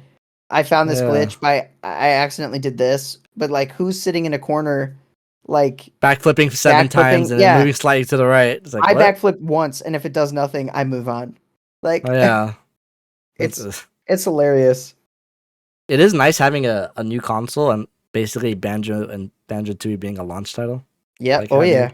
having that be on my fresh new system. Like I'm this is nice. I'm trying to remember if I said that. I'd be like, "Well, I got my brand new console. Can't wait to play Banjo Tooie for the 57th millionth time." I was gonna make that a short, but I don't think I ever recorded it. But I'm like that would be funny. That'd be a funny short. New Um, console, same game. it's funny. So a while years ago, it was only like a year ago. Prior to that, like I was addicted to like achievements and trophies. Like Oh that was yeah. my thing. Like it wasn't until actually Rayman Legends that kind of broke me. So Rayman Legends has this trophy where you have to do like these daily challenges. You basically need to get like 1,000,000 points or something. You need to get like a high. Basically, you need to do like 190 days of challenges, something like that, Oh my or gosh. something like that. And it's not just 190. You have to get 190 in like an S rank type thing. You need to get to the very top. And if you get like an A rank, it counts as like one. It counts as like half a day. If you get like a B rank, it counts like as like a point 0.1, something like that. So, anyways, That was the last trophy I needed, and I needed that trophy since 2015. I just got it last year, and playing that every once in a while, I'll be like, all right, we're gonna do this daily, and it's not even like I'm gonna do it in 2 minutes. Depending on the challenge, it could take me 2 minutes, or it can take me 2 hours. Like depending, like Yeah. so every few years, it would just break me. Like I can't do this anymore. Like I'll get it eventually. But as I hit the 10-year mark, I'm like, well, Ubisoft can shut off these servers anytime. So I need to get on this now.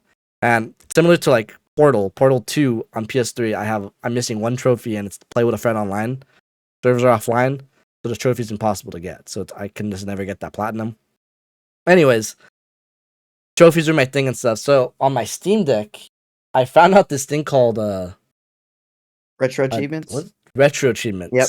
So I started hunting the Banjo achievements. I was into it. I'm like, this is fun. I really just like getting achievements in old games. And I didn't know this. There's an achievement, collect all the Mumbo tokens.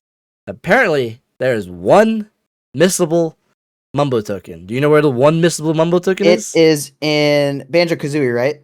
That's what you said. Banjo-Kazooie. Yeah. Mm-hmm. Oh yeah, I guess they're not. But yeah, it's in Gobi's Valley in the pyramid with the smiley face. It's right at the top.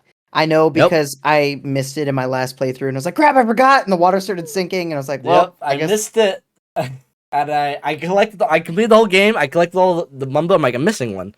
So I looked it up, and people are like, you probably missed the Mumbos in Gobi's Valley. I'm like, what? And I go back there and I look up there. I'm like, there it is. Okay, well, is there a glitch? Can I glitch my way up there? They're like, no, I'm like, what? Why would you make one missable one? I'm like, oh my god! And I think that's what broke me. I'm like, I'm done with achievements. I'm over it. I just can't do it. I'm not even starting 2E. And then I think around that same time they announced Banjo-Kazooie coming to Switch. I'm like, you know what? I'll just play everything there. I don't even need my Steam Deck. Screw you, Steam Deck. I'm all Switch now. I'm like, I was just so over it. But I'll get it next time. Yeah, I just want to tell that story because freaking I hate that Mumbo token so much. Oh, I hear you. And yeah, but kind of leading into that, do you have a favorite level in Banjo series? In Banjo 1 and 2. Between Banjo 1 and 2. So I've made like tier lists before, and I've done rankings, and I'm of the mindset that there are no bad Banjo worlds. There's just not as good Banjo worlds. And I think all in all, if I had to lay out every single level, Banjo-Kazooie, the top level for me is probably Treasure Trove Cove. I love the vibes. I love the music. I love everything about it. It's awesome. For Banjo-Tooie, I'd probably say Hailfire Peaks. They're the same person. Yeah, they're awesome. And if I had to pick between the two, I'd probably push for Hailfire Peaks a bit more, but it'd be tough. It'd be tough. If I had 2E's gameplay in Treasure Trove Cove, I'd probably like that more. But Hailfire Peaks is just so good, and there's variety on both sides. It's awesome. Yeah, I totally agree. And those are my two picks. Treasure Cove, when they showed that Banjo presentation for Smash, when Sakurai starts showing his moveset, they start playing the Treasure Trove Cove song. I probably flipped out more than the Banjo announcement itself. But we're getting and you can immediately tell it's a remix. Yeah, like, we're getting a remix. Get so excited again. Banjo Car Wash. That really what made me sink in. Like, oh my god, we're gonna get so many other remixes. All the remixes in Smash Brothers are great. They are. We didn't get enough, but they are. We didn't get enough. I agree, and we didn't get a lot of 2E remixes. I don't think we got any 2E. I don't think we got any 2E. It's all Banjo-Kazooie stuff, and I know Kirkup did do it, which is awesome. But the only composer to ever work outside of Japan. Yeah, that's pretty cool. Yeah, Kirkup's great. Kirkup is the one thing that's consistently like with even in the games that aren't as like highly regarded, his music is still like awesome. Because I just was fun fact, I'm working on my own little platformer. Fun. Yeah, and it's a buddy duo game. It's pretty cool. And I was just talking with someone who's doing the music for it. And Tribal Stack Tropics was an example of a song that I really liked. And I'm like, I love this vibe.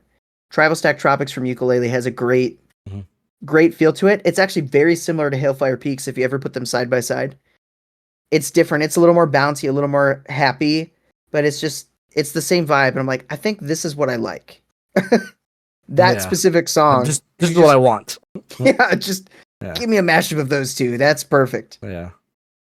Ooh, that's fun. I met Grant Kirkhope at an E3 once, and then I've tweeted him a few times. He's replied. Very nice guy. He is. So and I got very excited when I saw him that he got to do the music for Banjo, and Smash Brothers. Yes. Like, I have to shout out. I not long ago reached out to Steve Mails. Was it Steve or Greg? No, it was Steve. I can't remember which one I reached out to. I think it was Steve. I'd have to pull up my receipts on Twitter. But I just like reached out to him and I was just like, yo, and I asked him like point blank, and you might appreciate this. I was like, yo, the Cheeto pages, the language on the Cheeto pages, I need to know what the heck that says. I was like, I know it's got to say something. And I was like, and on top of that, Atlantis in the eels, what's it called? Like the electric eel layer or whatever. There's writing on the wall in an Atlantean language. I'm like, all right, what are these languages? Where did you get these from? What does it say? I need to know. Who do I need to ask? And he like pointed me in the right direction. He's like, this is who you need to ask. He's like, they aren't actually on Twitter anymore, and they're like kind of like got off socials. He's like, but I'm seeing them for lunch tomorrow, and I'll ask. And so he did, and then he got back to me, and he's like, the guy was like, honestly, I do not remember. And he's like, I don't even know where I got it from, so I think it's a made up language. But I was like, if somebody's gonna find out that Cheeto page says something, it's gonna be me. Like, I'm still digging. I'm gonna find it. But it was awesome. Hey, you got to talk to him. No, that's cool. Like shout out to Steve Mails and like that whole team. Like just to say, like branching off of Kirkhope, because I've also had some interactions with Kirkhope. They're all super responsive. And they're all super nice about it. Like I think they're just happy that people appreciate their work and to engage with people in a positive way about it. Like it's awesome. Kev Bayless is another one I've talked to quite a bit. Estelle Ellis, who is the voice of Crystal in Star Fox Adventures. Just like really nice people and just love their fandom, I think, of people that love their games. And I do appreciate that they are very responsive to that. I still see them on Twitter like posting like pictures of them during development and stuff. Like, yeah, you can tell they're really proud of their work. So I hope they see how much like us as fans, how much we appreciate their work. And all what they brought to our childhood and stuff. It's special. So it's awesome. Yeah. So kind of agreeing with you. I think those two levels, specifically Treasure Cove and Hailfire Peaks, they speak to me. I love Hailfire Peaks. Well, frankly, I think Banjo Tooie. I think every song in Banjo Tooie just is a banger. Specifically, Hailfire Peaks. I always like the two renditions of the same song, but I think it's a xylophone, the ice side. Yeah. And yes, and then the fire side being trumpet. I also love Hailfire Peaks because I feel like it's one of the more mysterious levels. We're talking about kind of bouncing back in the beginning, what you said about like world building. This is the level with the alien. This is the level from that. What's that rare game? That Saberwolf. He's in it. And then there's a lot of interconnectivity with other levels, like with Atlanta or Jolly Rogers. Is it Jolly Roger? Yeah. Okay. I always get Jolly Roger and the one for Mario 64 mixed up. Jolly Roger's Lagoon is Banjo. So stuff like that. But now you just got me thinking. Is it Jolly Roger? I think I was positive until I said that out loud, and now I'm like, yeah, Jolly Roger Bay is in Mario. Jolly Roger's Lagoon is Banjo. Okay. It is very always similar. Confused me. It is very confusing. Confusing me as a kid. I'm like, is this the same place? As a kid, I told myself it is the same place. Dude, it gets even more confusing. Have you ever dove into mods for Banjo? If you've never done that, you need to do it. And specifically, go play Kirko mods. Shout out to Mark Kirko. Thank you, sir. Kirko mods Nostalgia 64. He just released it not long ago. It's the Banjo-Kazooie engine. It's a Banjo-Kazooie game, but he puts you in a Nintendo 64 console, and you're going through the console exploring different levels from different games. So Oh you go into boy. 3 different Mario 64 worlds. You have Bob-omb Battlefield, Jolly Roger Bay, which is why it gets confusing, and Womp's Fortress. You also go into GoldenEye, Diddy Kong Racing, Yoshi's Story, Donkey Kong 64, Conker's Bad Fur Day.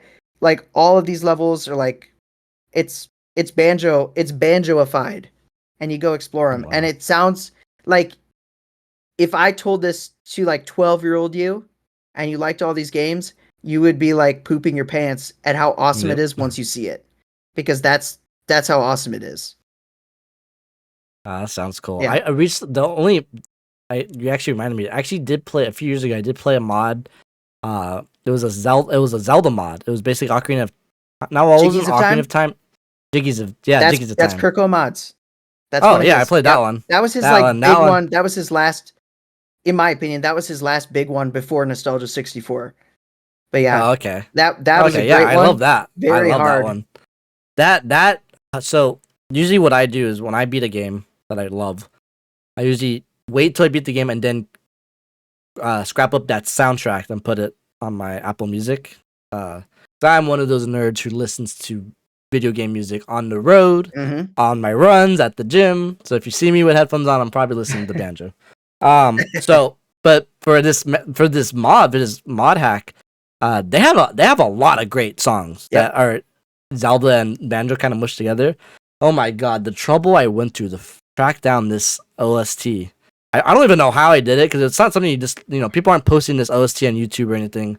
I think I had to ask somebody on Reddit to dig through the files, and they sent me like the links to like this sound drive file. I'm like, oh my god! But eventually I got it all, and I get so happy when it comes up. A lot of the songs are bangers. But yeah, I gotta check out this other mod. Yeah, Yeah. I've been wanting to look into more Banjo mods because I feel like me clamoring for Banjo 3 stuff. I'm like, you think I would just go into like fan made stuff? Just kind of playing Yeah. around with that to hold me over. So Kirko does the best fan mods.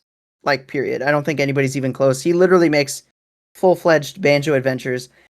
The last one I played, I think, was The Legend of Banjo-Kazooie: The Bear Waker, which is Wind Waker. oh, I've seen that one. And it looks good. It looks like it. Yeah. I'm gonna blow your mind a little bit right now. So the person who did the soundtracks for these mods, and like I believe he did Jiggies of Time as well, is actually Mhm. doing the soundtrack for my game. Yep. So kind of cool. All right. Well, Yeah, I guess he actually. when I play your game and I like your soundtrack, I know who to Yep. message. Like, hey, And send me those he posts links. he does post all of his music on YouTube now. So you can find it on YouTube. Oh, Yep. okay. I don't know how long That's he's been good to doing it, know. but he started doing it a lot. But yeah, there's Yeah, this was a while ago when I played this, and I'm trying to track down the soundtrack. And I'm like, why is no one post? I think one person like posted like the intro. I'm like, no, I want this song. I want it. So I literally have it. Like, oh man, it's such a good soundtrack. Dang, that's a good grab. yeah, it's Like, pretty I cool. have it. Jiggies of Time. That's it. Dang. Yeah, Kirko mods. Yep. Go play Dang, Nostalgia that's cool. 64. Tell him Jiggy Look Back sent you. Yeah, I will. I gotta make that a stream. Yeah, I've been looking into more mods and stuff like that. Originally, I'm not gonna lie. Originally, when I started this channel, I'm like, no mods. I was definitely trying to get on Nintendo's good side. Eventually, I'm like, I know they don't like doing this, but eventually, I'm like, there's so many good mods out there. I'm like, who cares? I wanna expand. Like, so I Yeah. dropped it and I started streaming the mod. Just like Mario mod. It's Mario characters and Pokemon. And Oh, really? That's funny. yeah, it's awesome. It's awesome. I love it, and it got a lot of popularity. I'm like, yeah, this is probably just the move. So now I'm looking into more mods. Like, yeah, let's just have some fun. There's a And it's lot fun of because really funny yeah, mods. I saw yeah. I had one like live stream session where I just went through and just played a bunch of different mods, and that's where I first tried Jiggies of Time before going back and playing it. Like I went through well, not all of it, but a lot of Kirkle Mods catalog, and I've been playing through those. I still got a few more to do yet. He has a ton. But some other mods I found that were really funny are like Waluigi's Taco Stand. If you've never played that, it's a Mario 64 mod based on like a meme about Waluigi's game, and basically people just like built the meme, so it's cool. GoldenEye with Mario characters. hilarious Oh my because they gosh. changed the dialogue, so it'll be like Luigi is the bad guy, and he'll be like, Uh-huh. "You'll never get to me," like it's like really stupid. It's awesome.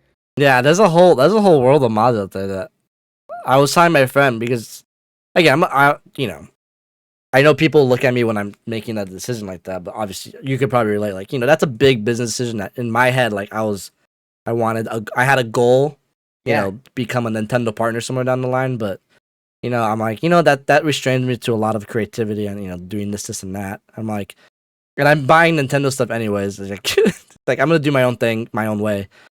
So when I remember telling my friend, I'm like, you know what? I'm gonna expand. I'm gonna start doing mods, looking up mods, kind of doing all that fun stuff. And I'm like, because that really opens up. Because a lot of the games I stream, like I've played these before, right. and I love them, and I love experiencing them. I love sharing my knowledge with these games. But I'm in this field where like I don't like streaming games I haven't played because I definitely much like playing games in bed, comfortable, not worrying about a light flashing on me in front of a camera, making sure my hair is presentable, yada yada yada. I very much like playing games myself, but mods I think would be a fun mixture of like, yeah, I'm experiencing something new with something familiar, and that leaning into community because a lot of community is involved in that. I'm like, this would be the perfect way to kind of dive into all that. That's right. Um, Dang, that means we have to stream your game when it comes out. It'll be cool. I'll send you it. Yeah, yeah. Do you have any time frame when that? You know, I know it's a lot of work. The only time for we're still like building it. We're still in the like we pretty much got gameplay done. And we've got a lot of models, a lot of animations, working on world building and music right now. We're hoping to have like the first like major, like I've sort of done like little updates and things on my YouTube channel. I had a pretty good one for members only recently. But we're hoping to have like a full-fledged like trailer by the end of summer. That's kind of the goal. With like everything finished up to like the first or second world, and then potentially like maybe a little demo like by the end of this year. Dang, So I mean, we're moving quick. I hope we could have it done next year. That'd be awesome. that's But exciting. yeah, God, I can't even imagine. Like, it's people always joked oh about like, man, oh, Randy, you should make a game. Like, I don't personally, I don't think I can make a game. I'm definitely one to love playing games and like critiquing it in that way. But God, that's awesome. Congrats on that. I yeah, I love the idea of doing it, and I like had no idea what I was doing. I did a ton of research. I started building a game. I just basically got to a point where I got stuck. And I was like, well, this is like basically I could run around, I could jump, I could backflip, I could like ground pound. I had some levels sort of like mapped out a little bit and some models done and things. And I'm like, this is awesome. I was like, this is nowhere near finished. And posted updates on my YouTube channel. And someone actually reached out and was like, yo, I love this. I think this could be really cool. He's like, I could help you. He's like, I would love to help you. And then since then, it's just been like other people like reaching out, being like, I could help you. And I'm like, well, Yeah, let's freaking do it. Let's get it done. That's all I want to do is get it done. I don't care if it makes money or not. I'd be like, sure, I'll sell it. But I'm like, I just want to make a so is this the game? game. Is this the game you're gonna sell? Yeah, I think so. I think I'm gonna try to put Yeah. it on Steam. My buddy who's helping me with it is like very adamant about like we should really push to get this on Switch 2. Like that would be amazing. I'm like that would be super cool. I was like, really, I just want to make a game that captures the magic of Banjo-Kazooie and Banjo-Tooie, like the elements that I really like that Yeah. I think make it special and put it in because I could sit here and talk all day about what I think makes that special and how the devs of Ukulele like kind of missed it. I was like, but I'm just trying to put my words into actions and be like, let me show you why I think you missed it. Like Yeah. this is mine. Dang, that's Kirko exciting. Oh, I'm Mods. excited now. Kirko Mods does a great job of capturing what makes Banjo awesome. And I know he's like using Banjo as the base, but like the Mhm. the world creation and level design and everything, it's like he gets it. Yes, I Yep. agree. And even I mean, again, kind of talking about jiggies of time, combining.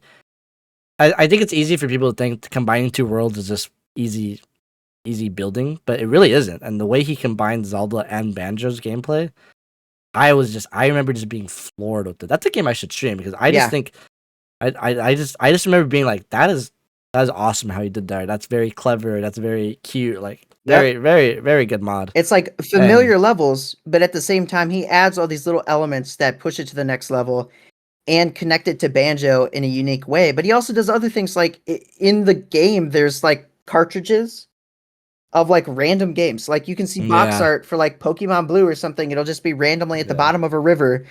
Looking for things like that. Like that's the kind of charm and the next level stuff that you need to add to make this world feel special.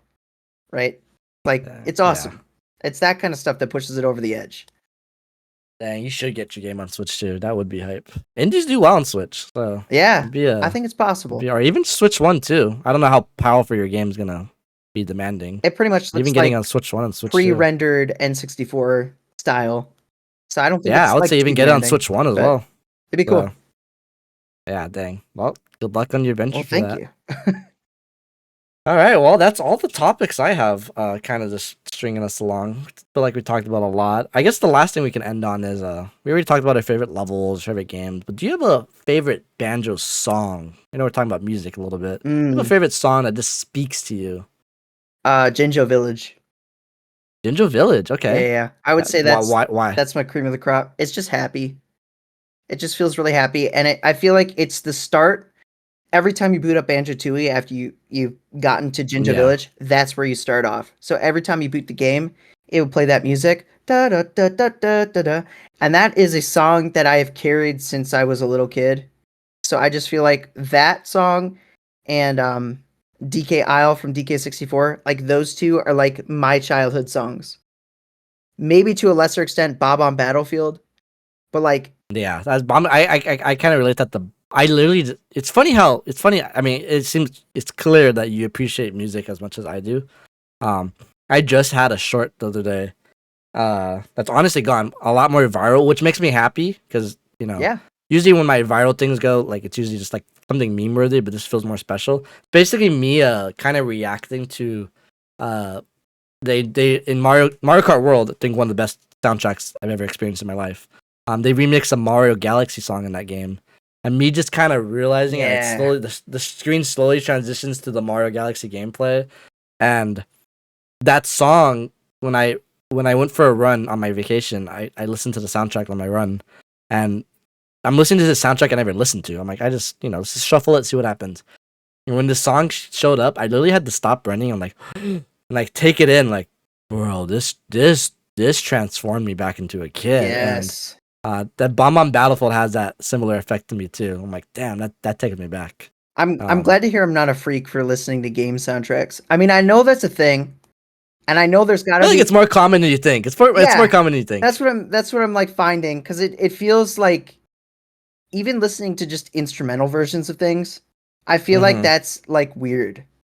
I'm not popping up Dua Lipa or anything. Like I'm popping in the Diddy Kong Racing soundtrack and driving my car. Yeah. Like, like that feels strange, but I'm glad to hear that other people do that. It just feels like good reinforcement that like you're doing all right, you're fine. One of my favorite, because we've mentioned it, one of my favorite tracks, like just I think any songs ever, is actually the Tears of the Kingdom theme. I just wanted to say that because I freaking love that, and my favorite version of it is the Game Awards montage where they announced all the games, and they had Resident Evil 4, Spider-Man, and Tears of the Mario Kingdom, Wonder. Mario Wonder. Yeah, It was like so. That was my favorite like montage of just random songs I never would have thought fit together. But when they get to the Tears of the Kingdom part, it's so epic. I want just like a long version of that. I wish they did long. I'm in a similar boat with Tears of the Kingdom, and then I also really like the Mario Wonder version they do in that song. And then again, I never played Balatro, but the Balatro song they did last year, I'm like, damn, is and my friend's like, that's not even in the game. I'm like, bro, that's a cool song though. Like, I want that song. They're using like the guitar. I'm like, bro. I'm like, oh man, that's the reason. What's one of the reasons why? I mean, we can talk about Game Awards good and bad, but the music usually at the end, always a banger, and Yep. I always look forward to it. And watching that Not little you guy with the specifically, didgeridoo and like he's switching all the instruments. yeah, He's just switches like, every time the camera pans to him, he has a different instrument in his hand. yeah, Like, he's awesome. when did he switch this? The dude with the He has hair. a You know who you are. he has the inventory wheel from Twilight Princess. Yeah, he's awesome. So yeah, but my favorite Banjo song would probably easily be I think it would be Atlantis.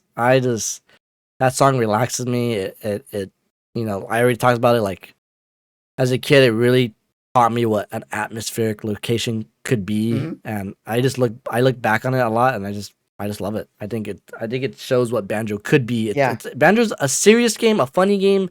Banjo 2 specifically is a lot more darker. But I think it's a charming darker where like it never takes itself too seriously. Even when Bottles dies in the beginning, they're already cracking jokes that he's dead. And I think Atlantis is a good location. Like it's very somber. You're trying to figure out. Like I feel like there's a lot of mystery to it. Like you just mentioned, there's words on the wall that I still not kind of discovered what it means. I think there's a lot of mystery to that, and I don't know. I really love Atlantis, and I also love Atlantis because you can breathe underwater, so you're not under that constraint of trying to get air for your character. So you're just chilling in water. It's just a chill place. And Banjo, I'll stand on this. Banjo Tooie's water controls are not the worst. I used to say they're the best. I feel like I've kind of leaned back, like, well, actually, they're a little bit more annoying than I remember. But I still think they're better than most games out there. So I will say, I would say two things. First, about the water controls. I hate water levels. I have always hated water levels. Atlantis is the only water level I've ever liked. Yes. I don't think I've ever I don't like any Mario water levels. Jolly Roger Bay, it's too slow. That's the thing. It's always too slow. It always feels super slow. If you have to go underwater, it's like, oh, I've got to swim down to the bottom. It's going to take forever. Banjo-Tooie does not. You swim fast. You got the little torpedo thing, so if you need to quickly go explore something, you can just auto come back. It feels good. I do get kind of lost, even though I'm like super experienced with it. Like I don't remember specific caverns. I'm like, crap, which one is this again? And then once I get in there, I'm like, oh, okay, I'm here. But yeah, it's one of those levels though. Like water level, I never like water levels, so do with that what you will. Also, I just wanted to elaborate because I said I talked about the Cheeto page and the Atlantean language. Reaching out to Steve Mails wasn't the lengths that I've gone to already because I've already like gone through, like, just so people know, when I say I want to be the one to find it, I have gone through runic languages. Like I'm like pulling up other languages, trying to find elements and symbolisms, alchemic symbolism. Like I'm going through like trying to figure out what to say. There was something. I think the electric eel Banjo-Kazooie. Right. I think the electric eel layer, through AI, it said something like the Jiggy is up there or something like that. It did say a message, but I can't remember what it is. I think it's in my YouTube comments. Like someone in my community like figured it out. I'm like, this is what I wanted. Now we need to get those Cheeto pages. That's what we need to figure out. My cat is like pushing against my mic. Did you make a short on the Cheeto pages? Probably. I don't know. I feel like I saw your short. I guess I didn't realize it was you. I feel like I just saw someone talking about the Cheeto page language. I probably did. Maybe it was you. Yeah. Yeah. I feel like I just saw that. I'm like, I guess I don't really look at who made the short. I just watch the shorts. Yeah. That's so funny. That's so funny. I gotta look at that now. I definitely had in my last mysteries video, I talked about them for sure. Or maybe that was it. It. Okay. Maybe I swear I saw, because I did watch a mystery video. So maybe that was it. Okay. Okay, that makes more sense. But yeah. All right. Well, that's interesting. Yeah. Banjo. Well, that's our Banjo talk. Yeah, Banjo. That feels good talking about Banjo. And I'm sure there's gonna be a lot more to talk about Banjo in the future. I feel like this, and I know I say this every year. I don't want to hear any family friends comment. Blah, blah, blah, blah, blah. Actually, though, you can comment for the engagement, so it's okay. But I feel like this year is gonna be the year that we get something. Banjo 3, I don't know. Something Banjo related. Maybe it is Banjo in the Sonic game. I don't know. But I feel like Banjo will come to light in some form or way. How? I don't know. Actually, I have one more question for you before we send off. If they do announce if Xbox does announce a Banjo 3, Do you think that's a game they're gonna release for Switch as well, or do you think they're gonna be like, nope, it's only on I think they'll Xbox? release it on everything. I think they'll release it on everything. It doesn't feel like it feels a little gatekeepy if they don't do it. And Xbox has been like, they release everything on at least PC. Yeah. So I think anything that can use Game Pass is going to get it. And I feel like If they don't put it on Switch, I'm gonna be like, you literally put everything on Switch. I You don't feel like put they'll put Banjo it on on Switch. Switch. It just feels like maybe not PlayStation, but definitely Switch. Come Yeah. on. They have to know. They have to know that's what the They audience know. is. They know. Yeah. Well, Mr. Jiggy, it was good talking to you. You I too. enjoyed this conversation very much. You don't know how special it is to me to talk about my favorite game of all time with somebody who understands it, and clearly sounds like we have the same opinions on a lot of things. So The right opinion. the right opinions. Banjo 2 is better than Banjo Kazooie. That's right. We'll die on that hill. I hope to have another collaboration with you in the future in some form or capacity. Absolutely. I'm sure we'll think of something. And yeah, thank you for joining me. And again, if you guys haven't looked at Jiggy Lookback's page, please look at it. I know I have a lot of Banjo subscribers that kind of come in on the memes or discussions. So if you need theories or anything, Jiggy Lookback's your guy. And it's something he just looks at not just Banjo but N64 games like Zelda and Donkey Kong 64. So if you have any N64 nostalgia, you know where to find them. I'll put your link in the description for people to check you out. Very cool. Well, thanks for having me. It was awesome. Always good to talk about Yeah. Banjo. Let's do it. Yes. You know what we should do? We should do this. We should have a Banjo Tooie quiz competition on NSL online. Oh man, that'd be intense. Let me ask you this though: do we limit the buzzer to like you have to at least have the question on the board before you can buzz in? Only because you remember the answers. well, I had some friends and I played. I played with the dude from Designing for his YouTube channel and a couple others, and we had popped on and we did a quiz thing, and like I would say almost all of us knew the answers to everything, Oh. but it was always like one of us, even though we made that rule, they would tap the button and they would get it like right after. We're like, we agreed not to do that, and they were doing it anyways. But it's like maybe you can go on like super fast, but it's like some you can't possibly know the answer because you have the word the. Yeah. And it's And like, dude, and then it's luck. It's like, let's play this right. Yeah. Okay. We'll have to establish the rules of replay. So. Yes, I'm down though. We'll figure that out. All right. Well, it's been a pleasure. I appreciate you, and yeah, hope you guys enjoyed the podcast. I'll see you guys next time. Go. Bye bye.